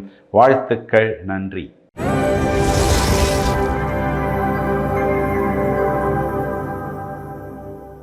2025ஆம் வருடம் நாம் அனைவரும் எதிர்பார்த்து காத்து கொண்டிருக்கிறோம். துலா ராசிக்கு என்ன சொல்கிறது? துலா ராசியை பொறுத்தவரை 8ஆம் வீட்டில் இருக்கக்கூடிய இந்த குரு என்ற கிரகம் 9ஆம் வீட்டுக்கு சஞ்சாரம் செய்ய இருக்கிறார். 6ஆம் வீட்டில் இருக்கக்கூடிய ராகு 5ஆம் வீட்டுக்கு வருகிறது. 5ஆம் வீட்டில் இருக்கக்கூடிய ராகு 6ஆம் வீட்டுக்கு செல்கிறது. 12ஆம் வீட்டில் இருக்கக்கூடிய கேது என்ற கிரகம் 11ஆம் பாவத்துக்கு வர இருக்கிறது. சார், துலா ராசிக்கு அஷ்டம குருவில் என்னென்ன பிரச்சனைகளை சந்தித்தார்கள்? அதாவது துலா ராசிக்காரர்கள், ராசியாதிபதி சுக்கிரன், ராசியில் உச்சமடையக்கூடிய கிரகம் சனி என்ற கிரகம், நீதிமான், அன்பார்ஷியல் ஜட்ஜ் என்று சொல்லக்கூடிய கிரகம். எந்த ஒரு விஷயம் எவர் செய்திருந்தாலும், அது தம்பியாக இருந்தாலும், தாயாக இருந்தாலும், தந்தையாக இருந்தாலும், தவறு என்றால் அதனை முதலில் தவறு என்று சொல்லக்கூடியவர்கள் இவர்கள்தான். இவர்களுக்கு ராசியாதிபதி சுக்கிரன் பொதுவாக ரொம்பவும் ஒரு லக்ஸேரியஸ் லைஃப்பை விரும்பக்கூடிய நபர்களாக, மிகவும் ஜாலியாக, குஷியாக, உல்லாசமாக இருக்கக்கூடிய நபர்களாக, பலவிதமான பயணங்கள் மேல் பிரியப்பட்டவர்களாக, ஒரு ஆடம்பரங்களையும் வசதிகளையும் நன்றாக அனுபவிப்பவர்களாக, ஒரு இளமை மாறாத தோற்றத்தில் நிறைந்தவர்களாக, ஒரு திருமணம் என்றால் அங்கே கூட பார்த்தால் இந்த செல்ஃபி எல்லாம் எடுத்து கொண்டிருப்பார்கள். நிச்சயதார்த்தம், ரிசப்ஷனில் எல்லாம் அவர்களெல்லாம் நீங்கள் இந்த சுக்கிரனின் ஆதிக்கம் நிறைந்தவர்களாக பார்க்கலாம். எப்பொழுதும் மிகவும் உல்லாசமாக இருக்கக்கூடிய நபர்கள் இவர்கள். தனித்தன்மை நிறைந்தவர்களாக இருப்பார்கள். இவர்கள் உபயோகிக்கக்கூடிய அந்த பொருட்கள், அது ஒரு வாட்சாக இருக்கலாம், அல்லது ஒரு கூலிங் கிளாஸாக இருக்கலாம், ஒரு மொபைல் ஃபோனாக இருக்கலாம். அந்த பொருட்கள் எல்லாம் மிகவும் ஒரு வித்தியாசமான பொருளாக இருக்க வேண்டும். அதே நேரத்தில் அது போன்ற பொருட்கள் மற்றவர்களிடம் இல்லாமலும் தங்களை பார்த்து கொண்டு தங்களை யூனிக்காக காண்பித்து கொள்ள வேண்டும் என்று இருக்கக்கூடிய இந்த நபர்கள் இது நாள் வரை அஷ்டம குருவில் துக்கம் தொண்டையை அடைக்கிறது என்று சொல்கிறார்களே, அது போன்ற ஒரு கஷ்டங்களை இது நாள் வரை அனுபவித்தார்கள். ஏனென்றால் இவர்கள் எங்கெல்லாம் தோல்வி அடையக்கூடாதோ, எங்கெல்லாம் இவர்கள் அவமானப்படக்கூடாதோ அங்கெல்லாம் இவர்கள் அவமானப்பட்டார்கள். ஒரு அவமானம் அல்லது ஒரு தோல்வி என்றால் நாம் எங்கே தலை குனியக்கூடாதோ அந்த இடத்தில் நாம் தலை குனிந்து ஒரு உதவி கேட்பது, பகிரங்கமாக தோல்வியை நாம் ஒத்துக்கொள்வது, இதனால் துக்கம் தொண்டையை அடைக்கிறது. திருமணம் அல்லது வியாபாரம் அல்லது தொழில் அல்லது உத்தியோகம் அல்லது குழந்தைகள் சம்பந்தப்பட்ட விஷயம் அல்லது நோய் அல்லது வம்பு வழக்கு அல்லது 12ஆம் வீட்டில் இருக்கக்கூடிய இந்த கேது என்ற கிரகத்தினால் நான் வெளிநாட்டுக்கு சென்று எனக்கு விசா கிடைக்கவில்லை, எனது கல்வி சான்றிதழ்கள் அங்கு அங்கீகரிக்கப்படவில்லை, நான் வெளிநாட்டுக்கு போவேன், வெற்றிகரமாக வருவேன் என்று ஏராளமான பணத்தை நான் கடனாக வாங்கிவிட்டு இந்த கடனையும் அடைப்பதற்கு நான் திணற வேண்டிய ஒரு சூழ்நிலை. இதனால் எங்களது வீட்டு பத்திரத்தை நாங்கள் அடமானத்துக்கு வைத்துள்ளோம் என்று அவரவர் வயதை சார்ந்து, தொழிலை சார்ந்து, துறையை சார்ந்து ஏராளமான பிரச்சனைகளை இவர்கள் அனுபவித்து கொண்டிருக்கிறார்கள். சார், அஷ்டம குருல பிரச்சனைகள் வரும் என்று நான் கேள்விப்பட்டிருக்கிறேன். இப்படியெல்லாம் வருமா? நான் எங்கே கொடுக்க வேண்டுமோ அவர்கள் கராராக வந்து என்னிடம் வாங்கி சென்று விடுகிறார்கள். ஆனால் எனக்கு கொடுக்க வேண்டிய நபர்கள் யாரும் என் பக்கம் திரும்ப மாட்டேங்கிறார்கள், கொடுக்க மாட்டேங்கிறார்கள். இதனால் கடன்காரர்கள் வீட்டின் வாசலில் வந்து நிற்கும் பொழுது பதில் சொல்ல என்னால் முடியவில்லை. எனது தொழிலில் முழு கவனத்தையும் என்னால் நிலைநாட்ட முடியவில்லை என்று வருத்தப்படக்கூடிய அனைத்து துளாராசிக்காரர்களுக்கும் இந்த 100க்கு 100 மார்க் என்று சொல்லுவோமே, அதற்குண்டான அமைப்பு இப்பொழுது தான் வருகிறது. இதன் காரணம் இந்த குரு பயிற்சி, சனி பயிற்சி பூரணமான சுபபலன்களை உங்களுக்குத்தான் கொடுக்க போகிறது. 8ஆம் வீட்டில் இருக்க குரு 9ஆம் வீட்டுக்கு வருகிறது. தனது விசேஷ பார்வையால் ராசியை பார்க்கிறது, 3ஆம் இடத்தை பார்க்கிறது, 5ஆம் இடத்தை பார்க்கிறது. படிப்படியாக உங்களது பிரச்சனைகளிலிருந்து நீங்கள் வெளிவரக்கூடிய காலகட்டம். குரு ராசியை பார்ப்பதனால் சுபகாரியங்கள் நடக்கும். வம்பு வழக்கு போன்ற விஷயங்களிலிருந்து முழுவதுமாக வெளிவரக்கூடிய அமைப்பு. மேலும் வெளிநாட்டு தொடர்பிலிருந்து இருக்கக்கூடிய பிரச்சனைகள் ஒவ்வொன்றாக நமக்கு விலகும். 3ஆம் இடம் என்று சொல்லக்கூடிய முயற்சி ஸ்தானத்தை, வெற்றி ஸ்தானத்தை குரு பார்ப்பதனால் இதனால் வரை நான் முயற்சி செய்தேன், எதுவுமே நடக்கவில்லை என்று முடங்கிய நபர்களுக்கு வாய்ப்புகளும் முயற்சிக்குண்டான பரிசுகளும் வெற்றிகளும் படிப்படியாக வரும். இதனால் ஒரு உத்வேகம், ஒரு ஆற்றல், ஒரு எனர்ஜி என்பது இவர்களிடம் காணப்படும். அனைத்து விஷயங்களையும் இவர்கள் மின்னல் வேகத்தில் அணுகி அதில் வெற்றி பெற்று தங்களது பெயர், புகழ், அந்தஸ்து போன்ற அனைத்து விஷயங்களையும் இவர்கள் இனி நிலைநிறுத்துவார்கள். 5ஆம் இடத்தில் ராகு வருகிறதே சார், இதனால் எங்களது குழந்தைகள் சம்பந்தப்பட்ட விஷயத்தில் ஏதாவது டிஸ்டர்பன்ஸ் வருமா என்று யோசிக்கக்கூடிய நபர்கள், வருத்தப்படக்கூடிய துளாராசிக்காரர்களுக்கு 5ஆம் இடத்துக்கு குரு பார்வை வருவதனால் உங்களது குழந்தைகள் சம்பந்தப்பட்ட விஷயங்களில் இது நாள் வரை எவையெல்லாம் மிகவும் மெதுவாக, மிகவும் சோகமாக நடந்ததோ அவையெல்லாம் இனி மிகவும் வேகமாக, மிகவும் சந்தோஷமாக, நீங்கள் எதிர்பார்த்ததை விட உங்களுக்கு அனுகூலமாக, குழந்தைகளது வயதை அனுசரித்து அவரவரது கல்வியாக இருந்தாலும், வேலை வாய்ப்பாக இருந்தாலும், சுப நிகழ்வுகளாக இருந்தாலும் மின்னல் வேகத்தில் உங்களுக்கு நடக்கும். அவை அனுகூலமாக நடக்கும் என்பதுதான் நிதர்சனமான உண்மை. 6ஆம் வீடு என்பது சனி என்ற கிரகத்துக்கு முதல் தரமான ராஜயோகத்தை கொடுக்கும். இங்கே சனி பகவான் சஞ்சாரம் செய்யக்கூடிய காலகட்டங்களில் உங்களது வேலை வாய்ப்புகள் அல்லது வீடு, வாகனம், லக்ஸரியான ப்ராப்பர்ட்டி, ஒரு இடத்தை விற்று ஒரு நல்ல இடமோ ஒரு ப்ராப்பர்ட்டியோ வாங்குவது, தொழில் சம்பந்தப்பட்ட விஷயங்களை விரிவாக்கம் செய்வது, வெளிநாடுகளுக்கு சென்று கிளைகள் போடுவது, அங்கிருந்து எக்யூப்மெண்ட் கொண்டு வருவது போன்ற அனைத்து விஷயங்களும் அனுகூலமாக நடக்கும். மேலும் உங்களது உடல்நிலை என்று சொல்லக்கூடிய ஹெல்த், வம்பு வழக்கு போன்ற விஷயங்கள், கடன் போன்ற விஷயங்கள், இதில் எங்கெல்லாம் பிரச்சனைகள் இருக்கிறதோ அதற்கு ஒரு முற்றுப்புள்ளி, ஒரு மாற்று வைத்தியம், ஒரு மாற்று சிகிச்சை, வைத்தியரை மாற்றியதன் பிறகு நமக்கு ஒரு அபிவிருத்தி என்பது உங்களுக்கு படிப்படியாக ஏற்படும். சரிங்க சார், 11ஆம் வீட்டில் இருக்கக்கூடிய கேது, 11ஆம் வீட்டுக்கு வரக்கூடிய கேது என்பது உங்களுக்கு உங்களது கஷ்டங்களை முழுவதுமாக நிவர்த்தி செய்து ஏதோ ஒன்றை இதனால் வரை இழந்தது போல், விட்டு கொடுத்தது போல், இரவு நேரத்தில் தூக்கமில்லாமல் இந்த பிரச்சனை எப்பொழுது முடியுமோ, இந்த வம்பு எப்பொழுது முடியுமோ என்று யாரையெல்லாம் நாம் இது நாள் வரை சென்று பார்த்து உதவி கேட்டோமோ அங்கெல்லாம் எந்தெந்த கதவுகள் திறக்கப்படாமல் இருந்ததோ அவை அனைத்தும் திறக்கப்பட்டு உங்களது முயற்சிகளுக்கும் உங்களது அலைச்சலுக்கும் இது நாள் வரை நீங்கள் எங்கெல்லாம் அவமானப்பட்டீர்களோ அங்கெல்லாம் ஜெயிக்கக்கூடிய அமைப்பு. உங்கள் பேர் தப்பு இல்லை, உங்கள் மேல் பிரச்சனைகள் இல்லை, நீங்கள் நேர்மையாகத்தான் இருந்தீர்கள், நியாயமாகத்தான் இருந்தீர்கள் என்று நீங்களே அதே இடங்களில் நிரூபிக்கக்கூடிய ஒரு காலகட்டமாக வருகிறது. நினைத்த காரியங்களில் வெற்றி பெறுவீர்கள். ஃபுல்ஃபில்மெண்ட் ஆஃப் டிசையர்ஸ் என்று நாம் சொல்வதைப் போல் நாம் எதிர்பார்த்த விஷயங்கள் நமக்கு வெற்றியை கொடுக்கும். வெளிநாடுகளில் சென்று நாம் நமது திறமையை எடுத்து காண்பித்து அதற்கு ஒரு அங்கீகாரம் என்றும் நல்ல பரிசு என்றும் நல்ல சன்மானம் என்பதும் நாம் பெறக்கூடிய காலகட்டமாக வருகிறது. எனவே இந்த 2025 முதல் தரமான ராஜயோகத்தை துளாராசிக்கு கொடுப்பதற்கு தயாராக இருக்கிறது. அனைத்து அனுகூலமான விஷயங்களையும் முழுவதுமாக உள்வாங்கிக் கொண்டு மேலும் மேலும் வெற்றி பெற வாழ்த்துக்கள்.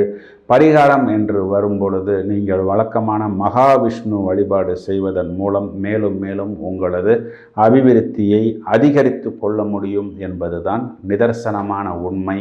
வாழ்த்துக்கள்.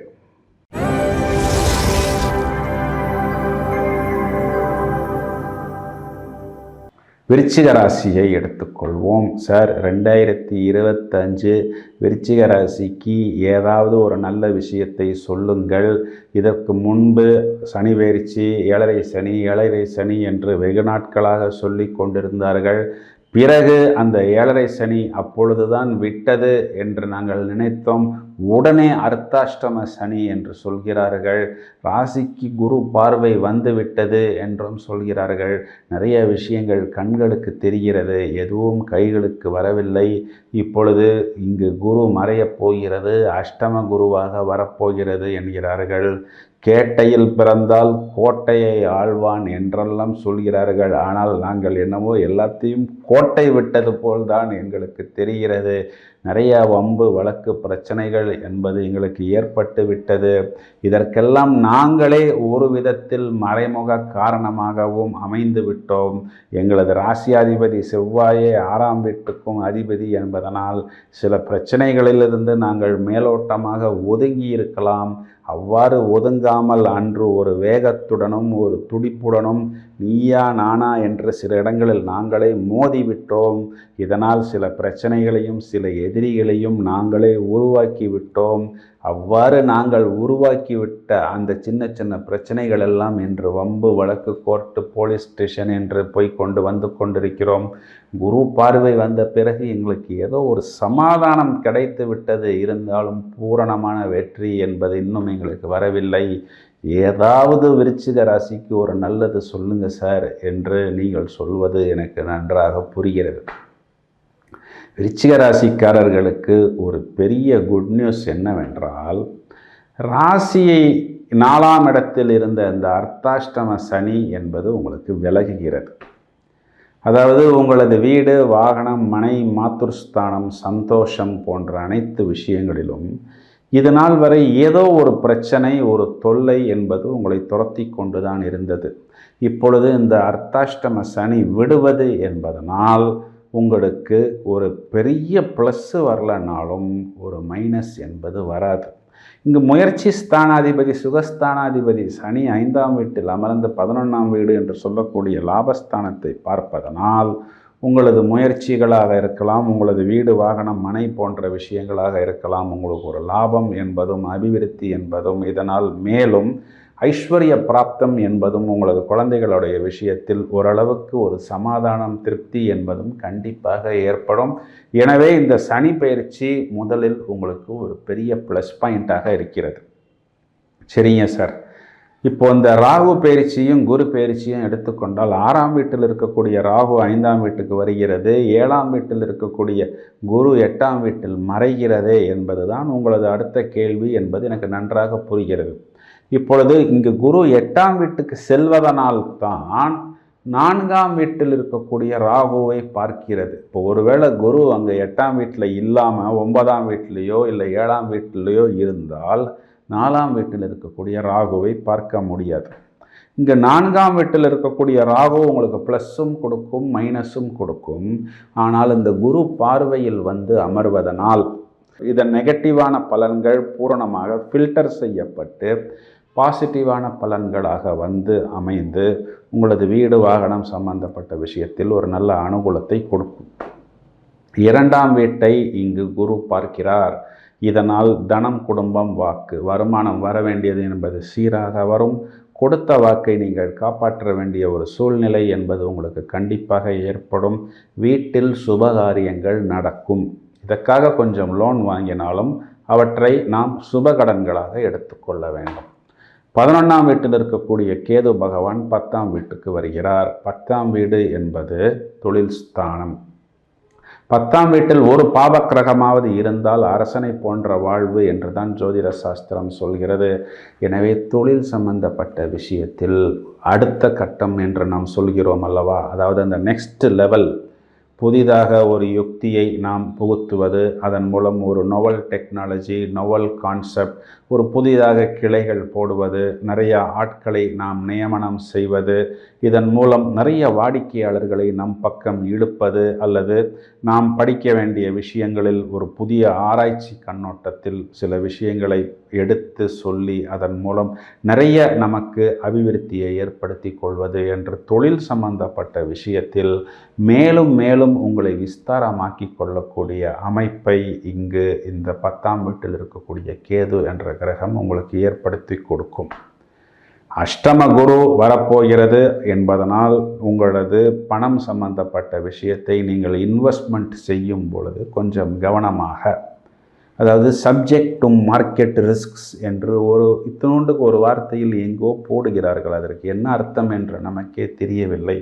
இதற்குண்டான அர்த்தத்தை அந்த தொழில் சார்ந்த துறை சார்ந்த வல்லுநர்களிடமிருந்து கேட்டு தெரிந்து கொண்டு நாம் முதலீடு செய்யக்கூடிய பணம் அல்லது இன்வெஸ்ட்மெண்ட் பாதுகாப்பானதா, அதற்குண்டான பரிசு நமக்கு கிடைக்குமா, அல்லது அந்த முதலாவது முழுவதுமாக நமக்கு கிடைக்குமா, அல்லது நடுவில் நாம் போய் எடுத்துக்கொண்டால் இவ்வளவுதான் தருவேன் என்று பிறகு நாம் வருத்தப்படுவதில் எந்த விதமான புண்ணியமும் இல்லை. வருமுன் காப்பது நலம் என்று சொல்வதைப் போல் உங்களது பொருளாதாரம் சம்பந்தப்பட்ட விஷயங்களை கொஞ்சம் புத்திசாலித்தனமாக பார்த்து கொள்ளுங்கள். சனி பயிற்சி உங்களுக்கு மிகவும் அனுகூலமாக இருக்கிறது. கேது பயிற்சி மிகவும் அனுகூலமாக இருக்கிறது. ராகு பயிற்சி குருவின் பார்வையில் வந்து கட்டுப்படுகிறது. குரு பயிற்சிக்கு மட்டும் பொருளாதார ரீதியாக நீங்கள் கவனமாக உங்களை பார்த்து கொள்வதன் மூலம் மேலும் மேலும் கண்டிப்பாக வெற்றி பெற முடியும். நீங்கள் வியாழக்கிழமைகளில் மகான்கள் வழிபாடு செய்வது, குரு வழிபாடு செய்வது, செவ்வாய் ஞாயிற்றுக்கிழமைகளில் ராகு வழிபாடு செய்வது, துர்கா வழிபாடு செய்வது, ராகவேந்திரர் வழிபாடு செய்வதன் மூலம் இந்த குருவின் கெடுதலான பலன்கள் உங்களுக்கு முற்றிலுமாக குறையும் என்பதுதான் நிதர்சனமான உண்மை. 2025 உங்களுக்கு அனுகூலமான பலன்களை கொடுப்பதற்கு தயாராக இருக்கிறது. வாழ்த்துக்கள்.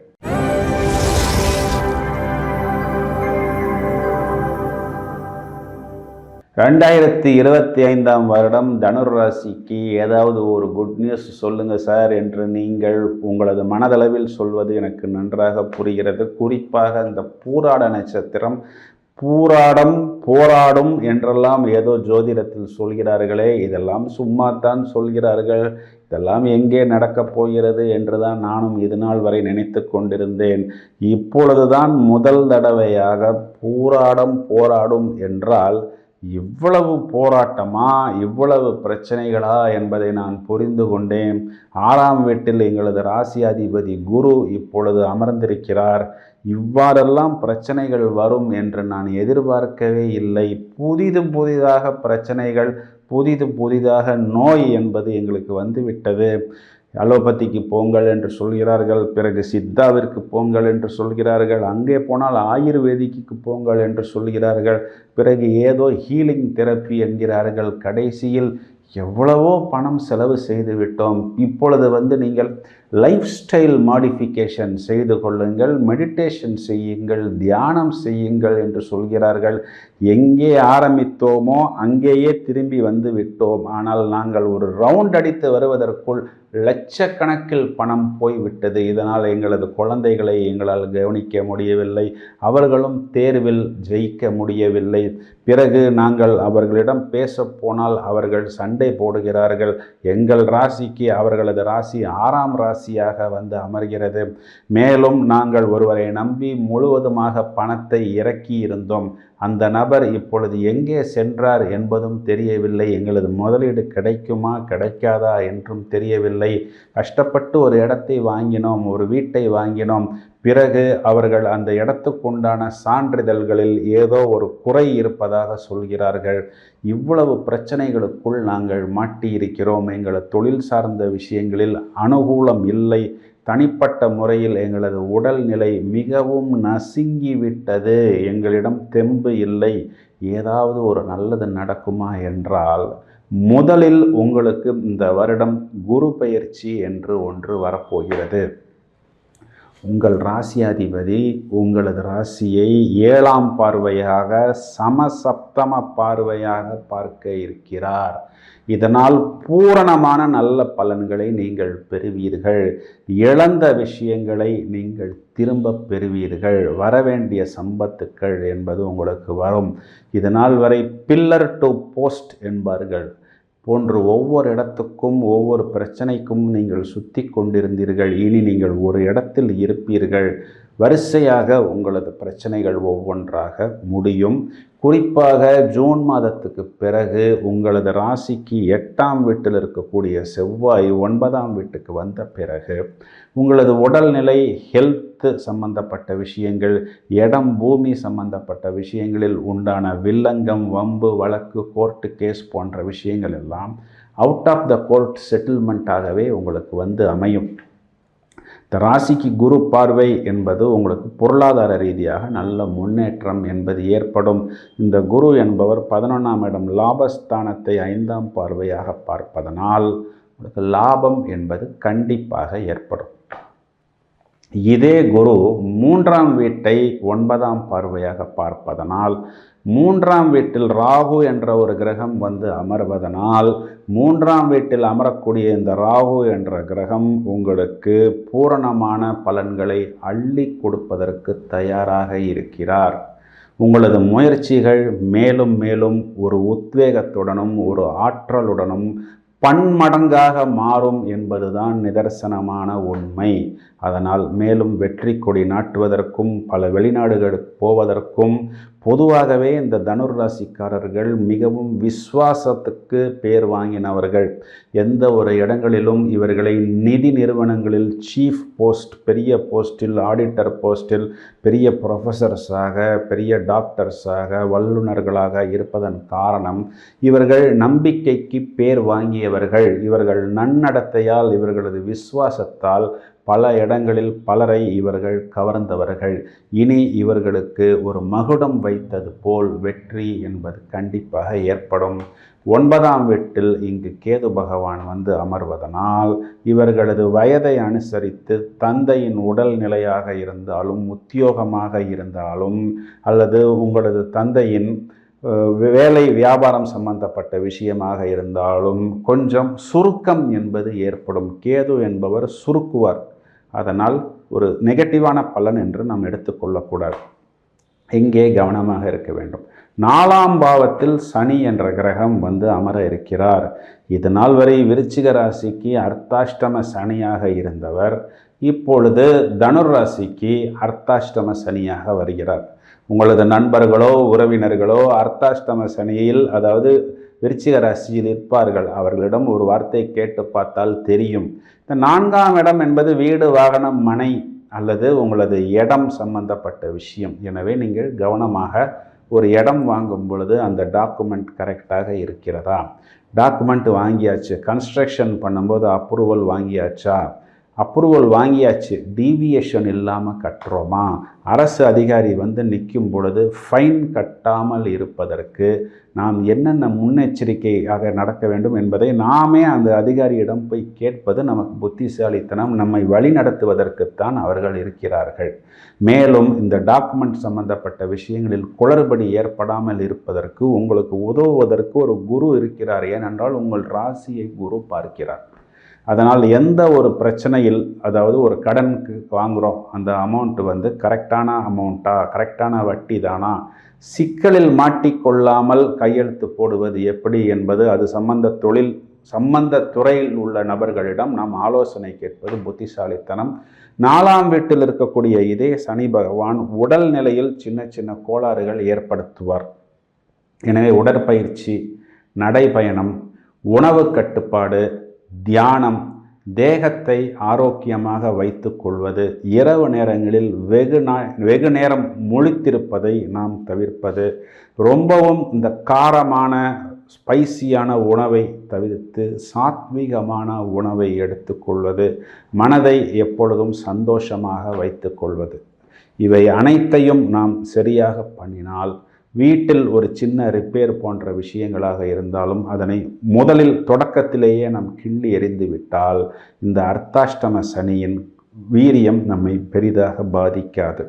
ஏதாவது ஒரு சனிக்கிழமைகளில் திருநள்ளாறு சென்று நலத்தீர்த்தத்தில் நீராடி சனி பகவானுக்கு அர்ச்சனை, அபிஷேகம், பிறகு ஃபிசிக்கலி சேலஞ்சு பர்சன்ஸுக்கு அன்னதானம் செய்வதன் மூலமாகவும், மேலும் வாழ்வை இழந்த முதியவர்கள், ஃபிசிக்கலி சேலஞ்சு பர்சன்ஸ், துப்புரவு தொழிலாளர்களுக்கு நாம் ஏதாவது நம்மளால் முடிந்த உதவிகளையோ தியானங்களையோ செய்வதன் மூலம் கண்டிப்பாக இந்த சனியின் வீரியம் நமக்கு விலகும். இந்த ராகு பயிற்சி என்பதும் குரு பயிற்சி என்பதும் நமக்கு ஒரு பக்காவான சப்போர்ட்டாக, நம்மை தூக்கி நிறுத்துவதற்காக, நாம் இது நாள் வரை இழந்த விஷயங்களை மீண்டும் பெறுவதற்கு அனுகூலமாக வருகிறது. 2025ஆம் வருடம் இவர்களால் வெற்றி கொடி நாட்ட முடியும் என்பதுதான் நிதர்சனமான உண்மை. வாழ்த்துக்கள்.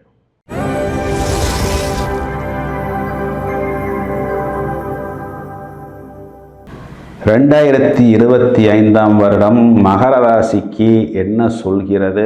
மகர ராசிக்கு இப்பொழுது குரு பார்வை வந்துவிட்டது என்று சொல்கிறார்கள். ஆனால் இன்னும் பூரணமாக இந்த 7.5 சனி என்பது எங்களுக்கு முடியவில்லை. என்ன சார் நடக்கும் என்பதுதான் உங்களது கேள்வி.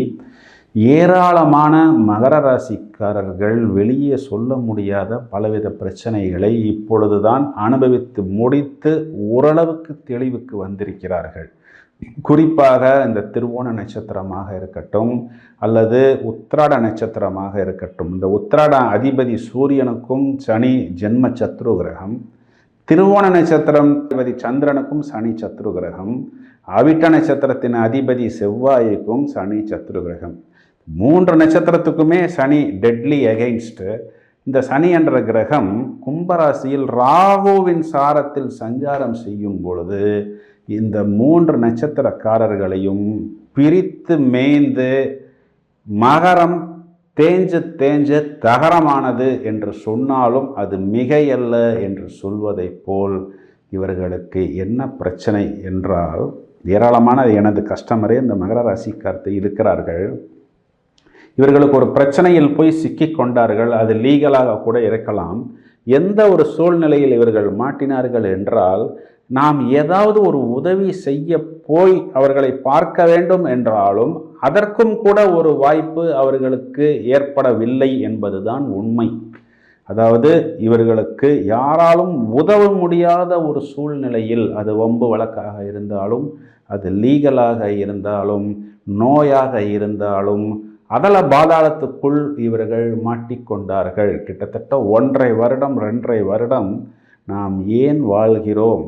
இந்த 7.5 சனி என்று சொல்கிறார்களே, நாமெல்லாம் என்ன நினைத்து கொண்டிருந்தோம்? நம்ம ராசிக்கு தான் ராசியாதிபதி சனியாச்சே, அவர் எங்கால் தானே, எங்கள் அம்மாவாச்சே, எங்கள் அப்பாவாச்சே, எங்களை அவர் தண்டிப்பாரா அப்படின்னு நாங்கள்லாம் காலரை தூக்கி நடந்து கொண்டிருந்தோம்.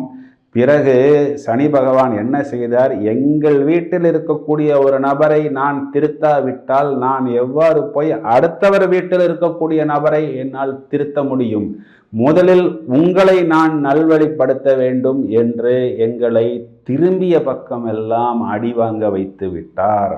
கடன் தொல்லை என்று நாம் சொன்னாலும் அதனை யாரும் நம்ப மாட்டார்கள். கழுத்து வரை கடன் என்று சொல்வார்கள். இப்பொழுது அதெல்லாம் தாண்டி தலைக்கு மேலே போயிடுச்சு சார் என்று சொல்கிறார்கள்.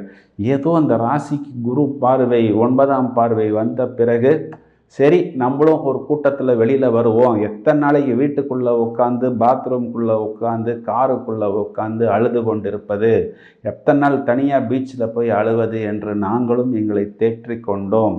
நாங்கள் யாருக்கெல்லாம் உதவினோமோ அவர்களெல்லாம் எங்கள் பக்கம் திரும்பி கூட பார்க்கவில்லை. பணம் கேட்பவர்கள் ஃபோன் செய்து மிரட்டுகிறார்கள். காலையில் 4 மணிக்கு வந்து கதவை தட்டுகிறார்கள். எங்கும் வெளியே செல்ல முடியவில்லை என்று பல விதங்களில் மகரம் சின்ன பின்னமானது. இப்பொழுது இவர்களுக்கு ஒரு பெரிய குட் நியூஸ் என்னவென்றால், பூரணமாக 7.5 சனி என்பது இவர்களுக்கு விடுகிறது. இனிமே இவர்களுக்கு 22.5 வருஷத்துக்கு இந்த 7.5 சனி என்பது முற்றிலுமாக இல்லை. அப்படி ஒரு விஷயத்தை நீங்கள் முழுவதுமாக இனி மறந்து விடலாம். உங்களுக்கு பெருசாக ஒரு ப்ளஸ்ஸு வருதோ இல்லையோ, உங்களுக்கு ஒரு மைனஸ் இல்லை. இன்றைய காலகட்டங்களில் நமக்கு ஒரு மைனஸ் இல்லை என்பதையே நாம் ஒரு பெரிய ப்ளஸ் பாயிண்ட்டாக எடுத்துக்கொள்ள வேண்டும். ஸோ இந்த 7.5 சனிங்கிற சாப்டர் க்ளோஸ்ட். 2ஆம் இடத்தில் ராகு வருகிறது. இதனால் என்ன நடக்கும்? சின்ன சின்ன இஎன்டி டென்டல் ப்ராப்ளம் வரும், அவ்வளவுதான். சில சமயம் பேசும்போது நம்ம கொஞ்சம் துடுக்காக பேசுவோம். துடுக்காக பேசினாலும் அதனால் பிரச்சனைகள் வராது. 2ஆம் இடத்துக்கு குருவின் பார்வை வருகிறது. ஆனால் நம்மளுடைய எஜுகேஷன் சம்பந்தப்பட்ட விஷயங்களில் ஒரு தீவிரம் காட்டுவோம். முழுவதுமாக நாம் இந்த கல்வியின் மேல் ஈடுபாடு கொள்வோம். நமக்கு வருமானம் வரும். நாம் சொன்ன விஷயத்தை காப்பாற்றுவோம், முயற்சி செய்வோம், புதிய வாய்ப்புகளை நோக்கி நாம் பயணிப்போம். அவ்வாறு நமக்கு வரக்கூடிய அந்த வாய்ப்புகளை பிரமாதமாக உபயோகித்து கொள்வோம். எங்கெல்லாம் நான் தோத்தேனோ அங்கெல்லாம் நான் இனி ஜெயிப்பேன், எனது பெயரை நிலைநாட்டுவேன். குரு 6ஆம் வீட்டில் மறைகிறதே சார். குரு 6ஆம் வீட்டுக்கு போகிறதுனால தான் சார் 2ஆம் வீட்டில் இருக்கிற ராகுவை குரு பார்க்க முடியுது. இல்லைன்னா 2ஆம் வீட்டில் ராகு வீரியமாக செயல்படும். குரு 6ஆம் வீட்டில் சென்றாலும் இங்கு இந்த குரு என்பவர் 10ஆம் வீட்டை பார்ப்பதனால் தொழில் சம்பந்தப்பட்ட விஷயத்தில் அபிவிருத்தி என்பது ஏற்படும். பணம் சேமிப்பதில் கொஞ்சம் சிரமங்கள் இருக்கும். அந்த பணத்தை கொண்டு போய் நீங்கள் ஏதாவது ஒரு விஷயத்தில் ஆக்கப்பூர்வமாக முதலீடு செய்யுங்கள். ஒரு நல்ல இடமாக இருக்கட்டும், அல்லது ஒரு அப்பார்ட்மெண்ட்டாக இருக்கட்டும், ஒரு நல்ல வாகனமாக இருக்கட்டும், இவை அனைத்தும் உங்களுக்கு அபிவிருத்தியை கொடுக்கும். சார் 8ஆம் வீட்டில் கேது வருகிறது சார், நீங்கள் அதை கவனிக்கலையா என்று நினைக்க வேண்டாம். 8ஆம் வீட்டில் இருக்கக்கூடிய கேது உங்களுக்கு பெரிதாக பிரச்சனைகள் எதுவும் கொடுக்காது. சின்ன சின்ன அலர்ஜிக் இன்ஃபெக்ஷன்ஸ் கொடுக்கும். குறிப்பாக ப்ரைவேட் பார்ட்ஸ் சம்மந்தப்பட்ட ஏரியா, யூரினரி இன்ஃபெக்ஷன், இந்த பைல்ஸு, ஆனல் ட்ராக், இந்த மாதிரி இடங்களில் சின்ன சின்ன இன்ஃபெக்ஷன் கொடுக்கும். ஒரு முறை முடிந்தால் நீங்கள் பிள்ளையார்பட்டி செல்லிட்டு மகா கணபதி வழிபாடு செய்துவிட்டு வருவது, அல்லது கீழப்பெரும்பள்ளம் சென்று கேது பகவானை வழிபடுவதும் உங்களுக்கு அபிவிருத்தியை ஏற்படுத்தி கொடுக்கும். சார், இப்பொழுது இந்த 7.5 சனி பூரணமாக விடுகிறது. இதனால் பாக்யஸ்தானத்துக்கு சனி பார்வை வருகிறது, புத்திரஸ்தானத்துக்கு சனி பார்வை வருகிறது. கண்டிப்பாக உங்களுக்கு தொழில் சார்ந்த விஷயங்களில் இது நாள் வரை நான் எதற்காக காத்திருந்தேன் என்று சொல்வது அனைத்தும் நிறைவேறும். ஆட்டம் ஆரம்பித்து விட்டது என்று சொல்கிறார்களே, அது மகர ராசிக்குத்தான் பூரணமாக வருகிறது. இந்த வாய்ப்பை நீங்கள் முழுவதுமாக உபயோகித்து கொள்ளுங்கள். 2ஆம் வீட்டில் இருக்கக்கூடிய ராகு என்ற கிரகத்திற்கு வெள்ளிக்கிழமைகளில், ஞாயிற்றுக்கிழமைகளில், செவ்வாய்க்கிழமைகளில், ராகு காலங்களில் துர்கா வழிபாடு செய்வது மேலும் மேலும் மேன்மையை ஏற்படுத்தும்.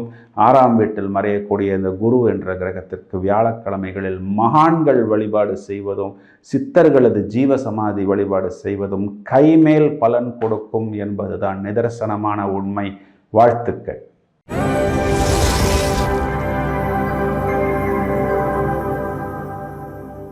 சார், 2025 கும்பராசிக்கு ஏதாவது நல்லது சொல்ல முடியுமா? ஒரு பக்கம் கும்பராசிக்கு 7.5 சனி, நடு சனின்னு சொல்கிறாங்க. இன்னொரு பக்கம் 2ஆம் இடத்துல ராகு, தவளை தன்வாயால் கெடும், இவர்களே வார்த்தையை கொடுத்து மாட்டிக்கொள்வார்கள் என்று சொல்கிறார்கள்.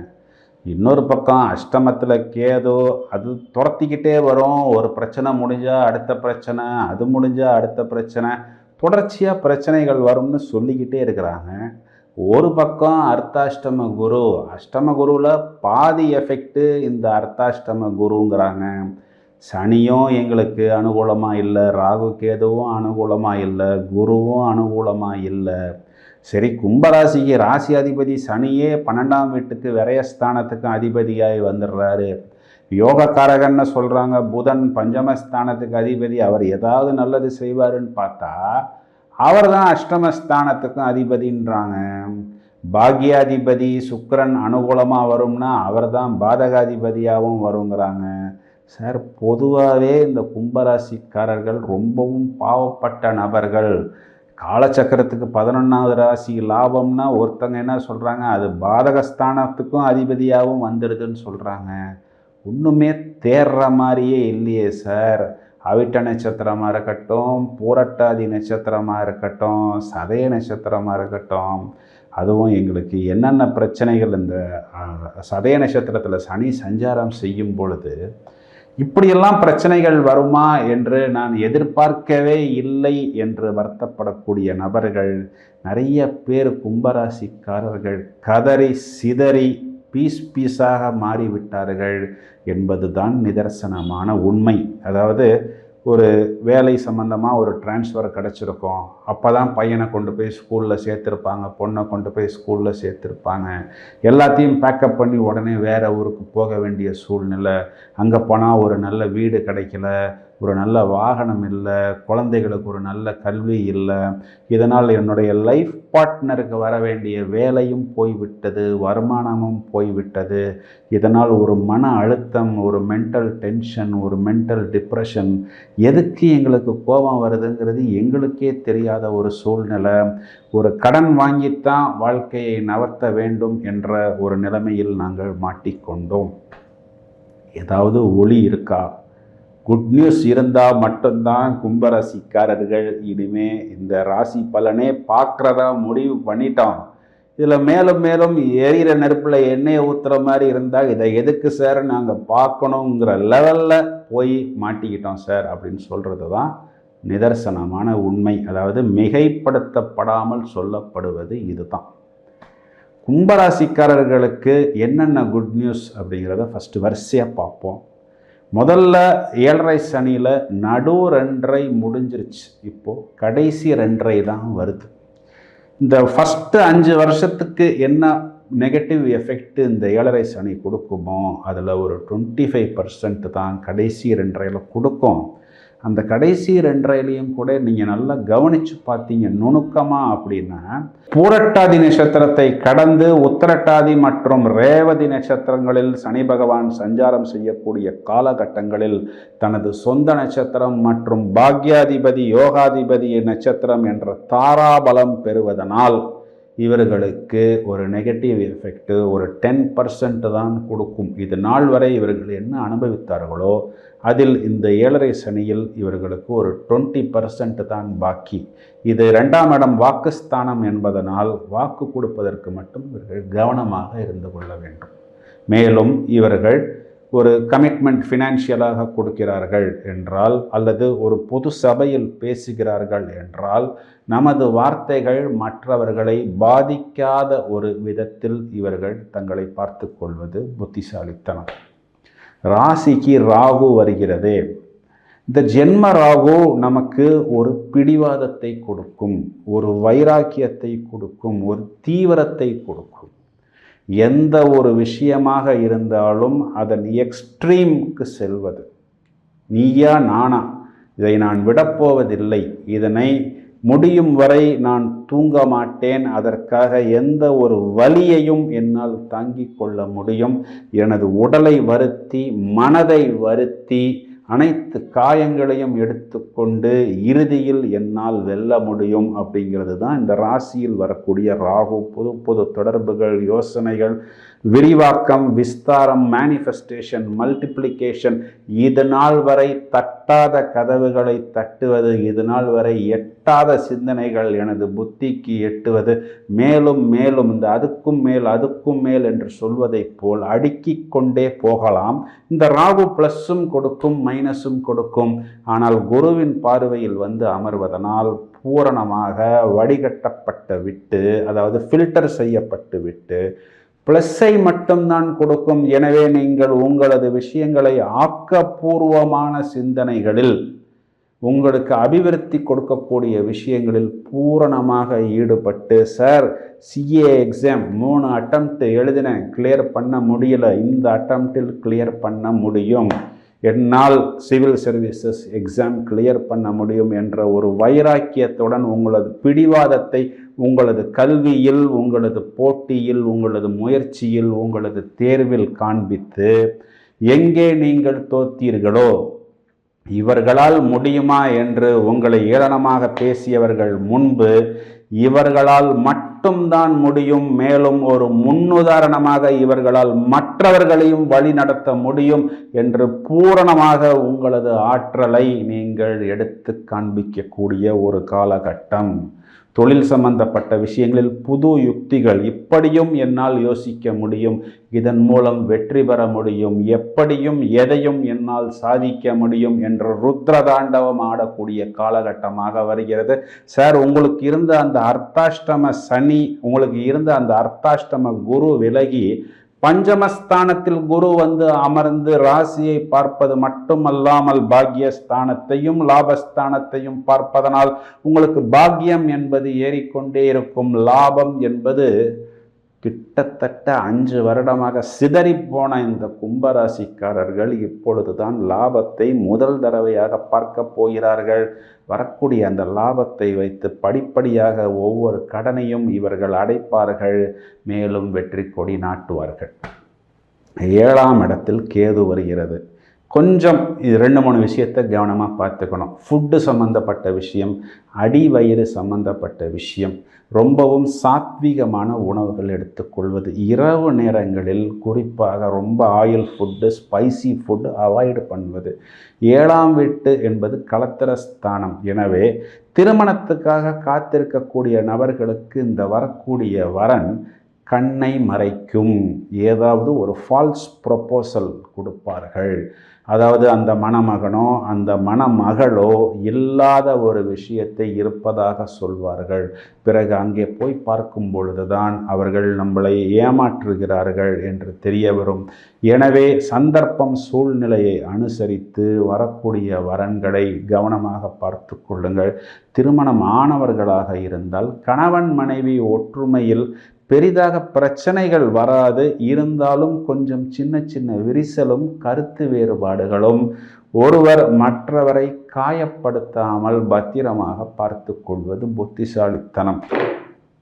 கிட்டத்தட்ட ஒரு 5 வருடத்துக்கு பிறகு மறுபிரவேசம் என்று சொல்வார்கள் அல்லவா, மறு ஜென்மம் என்று சொல்வார்கள் அல்லவா, சிதறிப்போன சின்ன பின்னமான இந்த கும்பராசிக்காரர்களுக்கு இப்பொழுது ஒரு 2025ஆம் வருடம் ஒரு ஒளி தெரிய இருக்கிறது.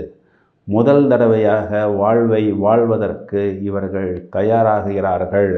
ரொம்ப நாளைக்கு அப்புறம் இவர்கள் இப்பொழுதுதான் சிரிக்கப் போகிறார்கள். இவர்களுக்குள் இப்படி ஒரு சிரிப்பு இருக்கிறதா என்பதை இப்பொழுதுதான் நாம் பார்க்க போகிறோம்.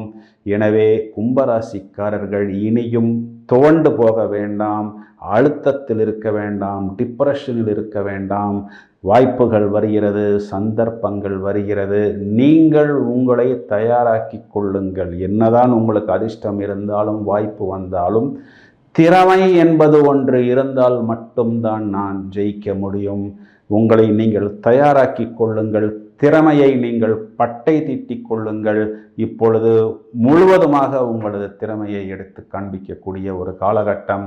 பரிகாரம் என்று வரும் பொழுது ராசியில் வந்து அமரக்கூடிய அந்த ராகு என்ற கிரகத்திற்கு இவர்கள் வெள்ளிக்கிழமை ஞாயிற்றுக்கிழமைகளில் துர்கா வழிபாடு செல்வது, பிரதானமான அம்மன் கோயில், மங்களூர் மூகாம்பிகை கோயில், காஞ்சிபுரம் காமாட்சி கோயில், மதுரை மீனாட்சி அம்மன் கோயில் போன்ற பிரதான அம்பாள் கோயில், காளிகாம்பாள் கோயில் போன்ற கோயில்களுக்கு சென்று ராகு கால வழிபாடு செய்வது இந்த ராகு என்ற கிரகத்தின் கெடுதலான பலன்கள் விலகி இவர்களுக்கு அனுகூலமான பலன்களை கொடுக்கும் என்பதுதான் நிதர்சனமான உண்மை.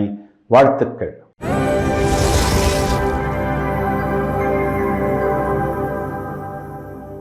ரெண்டாயிரத்தி 25ஆம் வருடம் மீன ராசிக்கு என்ன சொல்கிறது? சார், நாங்கள் ஏற்கனவே 7.5 சனியில் ஒரு 2.5 வருஷத்தை அனுபவிச்சிட்டோம்.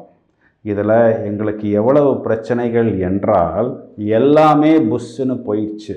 என் வாழ்க்கை துணைவருக்கு வேலை போயிடுச்சு, என்னுடைய குழந்தைகள் மூலமாக எனக்கு நிம்மதி இல்லை, அவர்கள் செஞ்ச விஷயங்களில் அவர்கள் தேர்ச்சி அடையவில்லை, இதற்காக நான் கடனை வாங்கி கொண்டு வந்து விட்டேன், அந்த கடன் மட்டும்தான் மிச்சம் இருக்கிறது, கடனாக மிச்சமாகவில்லை, அது ஒரு பெரிய விஸ்வரூபமாக வளர்ச்சி எடுத்து நான் வாங்கி அந்த இத்தனோண்டு கடன் இன்று இவ்வளவு பெரிய கடனாக நிற்கிறது. இதற்காக நாங்கள் எங்களது பத்திரங்களை அடமானம் வைத்து விட்டோம், ஒவ்வொருத்தரும் ஒவ்வொரு மூலையில் இருக்கிறோம், ஒரே வீட்டில் இருக்கக்கூடிய நாங்கள் 4 பேரும் ஒருத்தர் இன்னொருத்தரிடம் பேசிக்கொள்வதில்லை, நீ சொன்ன விஷயத்தினால தான் எனக்கு லாஸ் ஆச்சு என்று அவர் சொல்கிறார், நான் சொன்ன விஷயத்தினால்தான் இவருக்கு லாஸ் ஆச்சு என்று இவர் சொல்கிறார், வீட்டிலே இல்லாமல் வெளியே போனால் கூட பரவாயில்லை என்ற ஒரு சூழ்நிலை எங்களுக்கு வந்துவிட்டது. இந்த நேரத்தில் தான் நாங்கள் மனிதர்களை தெரிந்து கொண்டோம்.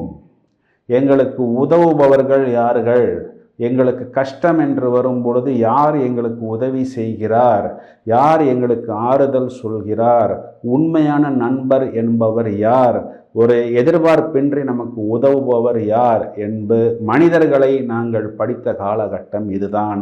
எங்களுக்கு உதவுவதற்கு யாருமே வரவில்லை என்பதை நாங்கள் அனுபவத்தில் தான் தெரிந்து கொண்டோம்.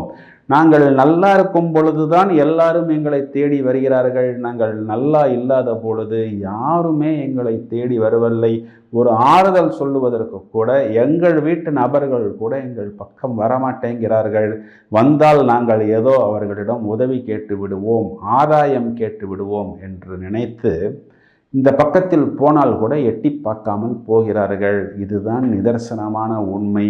இப்பொழுது நாங்கள் வாழ்வை படித்து விட்டோம். ராசியில் ராகு வந்த பிறகு எங்களது கண்களை கட்டிவிட்டது, நாங்கள் ஒரு தெரியாமல் போய் சிக்கிக்கொண்டோம், இதனால் பலவிதமான பிரச்சனைகள். 7ல் கேது வந்த பிறகு வெகு நாட்களாக திருமணம் ஆகவில்லையே என்று வருத்தப்பட்டு கொண்டிருந்த நபர் இப்பொழுது ஏன் திருமணம் ஆனது, இதற்கு நான் திருமணம் ஆகாமலே இருந்திருக்கலாம் என்று இப்பொழுது வருத்தப்பட வேண்டிய ஒரு சூழ்நிலையில் எங்களை கொண்டு வந்து விட்டது. ஒரு நேரத்தில் ஒரு டான் நம்மை அடித்தாலே நம்மால் தாங்க முடியாது, ஒரு 4-5 டான் ஒன்றாக எங்களை அடிக்கிறார்கள். என்ன சார் செய்வது, ஏதாவது ஒரு நல்ல செய்தி இருக்கா என்பதுதான் மீனராசிக்காரர்களின் ஒட்டுமொத்தமான நிலைப்பாடு மற்றும் கேள்வி. மீனராசிக்கு இப்பொழுது ராசியில் சனி வருகிறது. இது ஒரு விஷயத்தில் பார்த்தால் ஒரு மோசமான ஒரு டானிலிருந்து தப்பித்து வந்து ஒரு நல்ல டான் கிட்ட இருந்தால் அதை நாம் நல்லது என்று தான் சொல்ல முடியும். ஏனென்றால் விரயச்சனி விரயம் விரயம் விரயம் லாஸ் லாஸ் லாஸ், அந்த விரயத்துக்கு கடன் வட்டி. இப்பொழுது அந்த விரயம் என்பது போய் ராசியில் வந்து சனி அமர்வது நம்மை திருத்துவது, நம்மை வழி நடத்துவது, நம்மை கண்டிப்பது. ஏன்னா தண்டிப்பதுங்கிறது முடிஞ்சிருச்சு, இப்போ நம்மை கண்டிப்பது. இதனால் நமக்கு சின்ன சின்ன தவறுகள் வந்தாலும் கூட ஒரு தங்க மோதிரம் ஆவதற்கு முன் எவ்வாறு அது நெருப்பில் காண்பிக்கப்படுகிறதோ, எவ்வாறு நொறுக்கப்படுகிறதோ, எவ்வாறு பட்டை தீட்டப்படுகிறதோ, அதுபோல் எங்களை பக்குவப்படுத்தி கொள்ளக்கூடிய காலகட்டமாக நீங்கள் எடுத்துக்கொள்ள வேண்டும். சில தோல்விகள் வரும், ஆனால் நமக்கு பெரிய தோல்வி வராது. ஒரு பெரிய லாரி வந்து நம்மளை அடிக்கிறதுக்கும் ஒரு சைக்கிள் வந்து நம்மளை அடிக்கிறதுக்கும் வித்தியாசம் இருக்கு இல்லையா? இப்போது இது ஒரு சைக்கிள் வந்து அடிக்கிற டைம். சரிங்க சார், 3ஆம் வீட்டில் இருக்கிற குரு 4ஆம் வீட்டுக்கு போகுதே, இது அர்த்தாஷ்டம குரு அப்படின்லாம் சொல்கிறாங்களே, இங்கே குரு 10ஆம் வீட்டை பார்க்குது, அதனால் தொழில் சம்பந்தப்பட்ட விஷயத்தில் பிரச்சனை இல்லை. ஒரு வேலை மாற்றம், ஒரு வேலை உயர்வு, பதவி உயர்வு என்ன, அதுக்காக வேறு ஊருக்கு போக வேண்டிய ஒரு சூழ்நிலை, ஒரு டிரான்ஸ்ஃபர் ஏற்படும். மேலும் இதே குரு 8ஆம் வீட்டை பார்க்கிறது, அப்போ 8ஆம் வீட்டின் கெடுதலான பலன்கள் கட்டுப்படும். தோல்வி இல்லை, வம்பு இல்லை, அவமானம் இல்லை, எல்லாமே ஒரு கட்டுக்குள்ளே வரும். ஒரு பிரச்சனைன்னு வந்தாலும் அதற்கு நம்மளை வழி நடத்துவதற்கு ஒரு ஆள் வருவார். கடைசியில் நம்ம கீழே விழுந்துருவோம்னு நம்ம எப்போ நினைக்கிறோமோ அப்போ நம்ம அதுலேருந்து எந்திரிச்சு வந்துடுவோம். இதையும் தவிர ராசியில் இது நாள் வரைக்கும் இருந்த ராகு இப்பொழுது ராசியை விட்டு வெளில போகிறாரு சார். இங்கே சனி உள்ளே வர்றது நமக்கு ப்ளஸ்ஸா இல்லை ராகு வெளியில் போகிறது ப்ளஸ்ஸா அப்படின்னு பார்த்தா, சனி உள்ள வர்றது ஒரு 5% 10% மைனஸ்ன்னு எடுத்துக்கொண்டாலும் ராகு வெளியில் போகிறது 200% ப்ளஸ். நம்ம கண்ணுக்கு தெரியாமல் துரத்திக்கிட்டு வந்த பிரச்சனைகள், அதை திருஷ்டிங்கிறாங்க, யாரோ மாந்திரீகம்னு சொல்கிறாங்க, யாரோ எதையோ வச்சுட்டாங்கன்னு சொல்கிறாங்க, ஏதோ போட்டிங்கிறாங்க, எங்கே போனாலும் பிரச்சனை, செஞ்ச பிரச்சனைக்கு மேலும் மேலும் பிரச்சனை, தோல்வி, அவமானம், இது அனைத்து விஷயங்களும் இனி பூரணமாக உங்களை விட்டு வெளியே செல்கிறது. அதனால் உங்களுக்கு இந்த ராகு வெளியே போகுதுங்கிறது ஒரு பெரிய ப்ளஸ். இந்த பக்கம் ராகு 12க்கு போகுது, அந்த பக்கம் கேது 6ஆம் வீட்டுக்கு வருது. உபஜயஸ்தானங்களில் கேது வருவதனால் உங்களுக்கு நிறைய வாய்ப்புகள் என்பது கண்டிப்பாக ஏற்படும். அதனால் உங்களது போட்டித் தேர்வுகளில் வெற்றி என்பதும் ஏற்படும். 12ஆம் வீட்டில் வந்து அமரக்கூடிய ராகுவும் குரு பார்வையில் வருவதனால் வெளிநாட்டில் இருக்கக்கூடிய நபர்களுக்கு ஒரு பெரிய மைக்ரோசாஃப்டில், ஒரு கூகுளில், இல்லை ஒரு பெரிய கம்பெனியில் வேலை கிடைக்கலனாலும் ஒரு டீசன்ட் லிவிங்க்கு தேவையான வேலை வாய்ப்பு என்பது கண்டிப்பாக கிடைக்கும். அந்த கடனுக்குண்டான இஎம்ஐயை கட்ட முடியும். தலைக்கு மீறி எந்த விஷயமும் போகாது. வரக்கூடிய விஷயங்கள் எல்லாம் ஓரளவுக்கு நமக்கு கட்டுப்படும். நமக்கு ஒரு பெரிய ப்ளஸ் இந்த 6ஆம் வீட்டில் வரக்கூடிய கேது என்பது, இது நம்மை வழி நடத்தும். எனவே இந்த கண்ணுக்கு தெரியாத பிரச்சனைகள் எல்லாம் போய்விட்டது.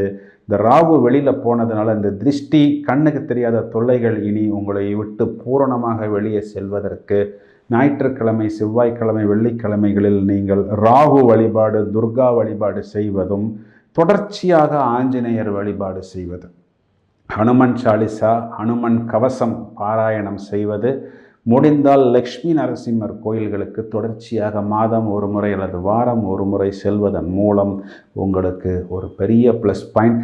சார், இந்த நடுவர் 2.5 சனி 2.5 வருஷமும் எங்களுக்கு பாதகம் கொடுக்குமான்னு கொடுக்காது. ஏன்னா அடுத்த வருஷம் கடகத்துக்கு குரு வந்த பிறகு உங்களது ராசி குரு பார்வையில் வந்து அமர்கிறது. இனி வாய்ப்புகள் வரும். பெரிய பிரச்சனைகள் எல்லாம் சின்ன பிரச்சனைகளாக மாறும். தொழில் ஸ்தானத்துக்கு குருவின் பார்வை, அஷ்டமஸ்தானத்துக்கு குருவின் பார்வை, வம்பு வழக்கு தோல்வியிலிருந்து வெளிவர முடியும். கணவன் மனைவி உறவில் ஒரு முன்னேற்றம் என்பது ஏற்படும். 7ஆம் இடத்தில் கேது அமர்ந்து திருமண வாழ்வில் இதுநாள் வரை ஒரு புதிய திருமணம் தேடிக்கொண்டிருந்த நபர்களுக்கு வரன் அமையவில்லை என்று சொல்லக்கூடிய நபர்களுக்கு வரன் அமையும். திருமணமானவர்களுக்கு ஒரு அபிவிருத்தி என்பதும் புத்திர பாக்கியம் என்பதும் கண்டிப்பாக இனி ஏற்படக்கூடிய காலகட்டம். பரிகாரம் என்று வரும் பொழுது நடைமுறை வாழ்வியல் பரிகாரங்களாக துப்புரவு தொழிலாளர்களுக்கு உதவி செய்வது, வாழ்வை இழந்த நபர்களுக்கு வஸ்திரதானம், அன்னதானம் செய்வது, கைவிடப்பட்ட குழந்தைகள், காட்ஸ் சில்ட்ரன் என்று சொல்லக்கூடிய குழந்தைகளுக்கு கல்விக்கோ அல்லது வாழ்வின் இதர தேவைகளுக்கோ இவர்களால் முடிந்த உதவியை செய்வதன் மூலம் கண்டிப்பாக ஒரு நல்ல அபிவிருத்தியை பெற முடியும். வாழ்த்துக்கள் நண்பர்களே. நாம் பலன்களை மேலோட்டமாக பலன்களாக சொல்லாமல் துல்லியமாக கணிதம் செய்து கிரக நிலைகள், காரகத்துவ, பாவகத்துவ அடிப்படையில் விளக்கமாக இந்த பலன்களை சொல்வது என்பது ஒரு உயர்நிலை புரிதல் ஏற்பட வேண்டும் என்பதுதான் இந்த பதிவின் மைய நோக்கம். இந்த பதிவை உங்களது நண்பர்களுக்கும் உறவினர்களுக்கும் பகிர்ந்திடுங்கள். மேலும் வெற்றி பெற வாழ்த்துக்கள். பல அரிய தகவல்கள் தயாராகி கொண்டிருக்கிறது. தொடர்ந்து இணைப்பில் இருங்கள். Thank you friends.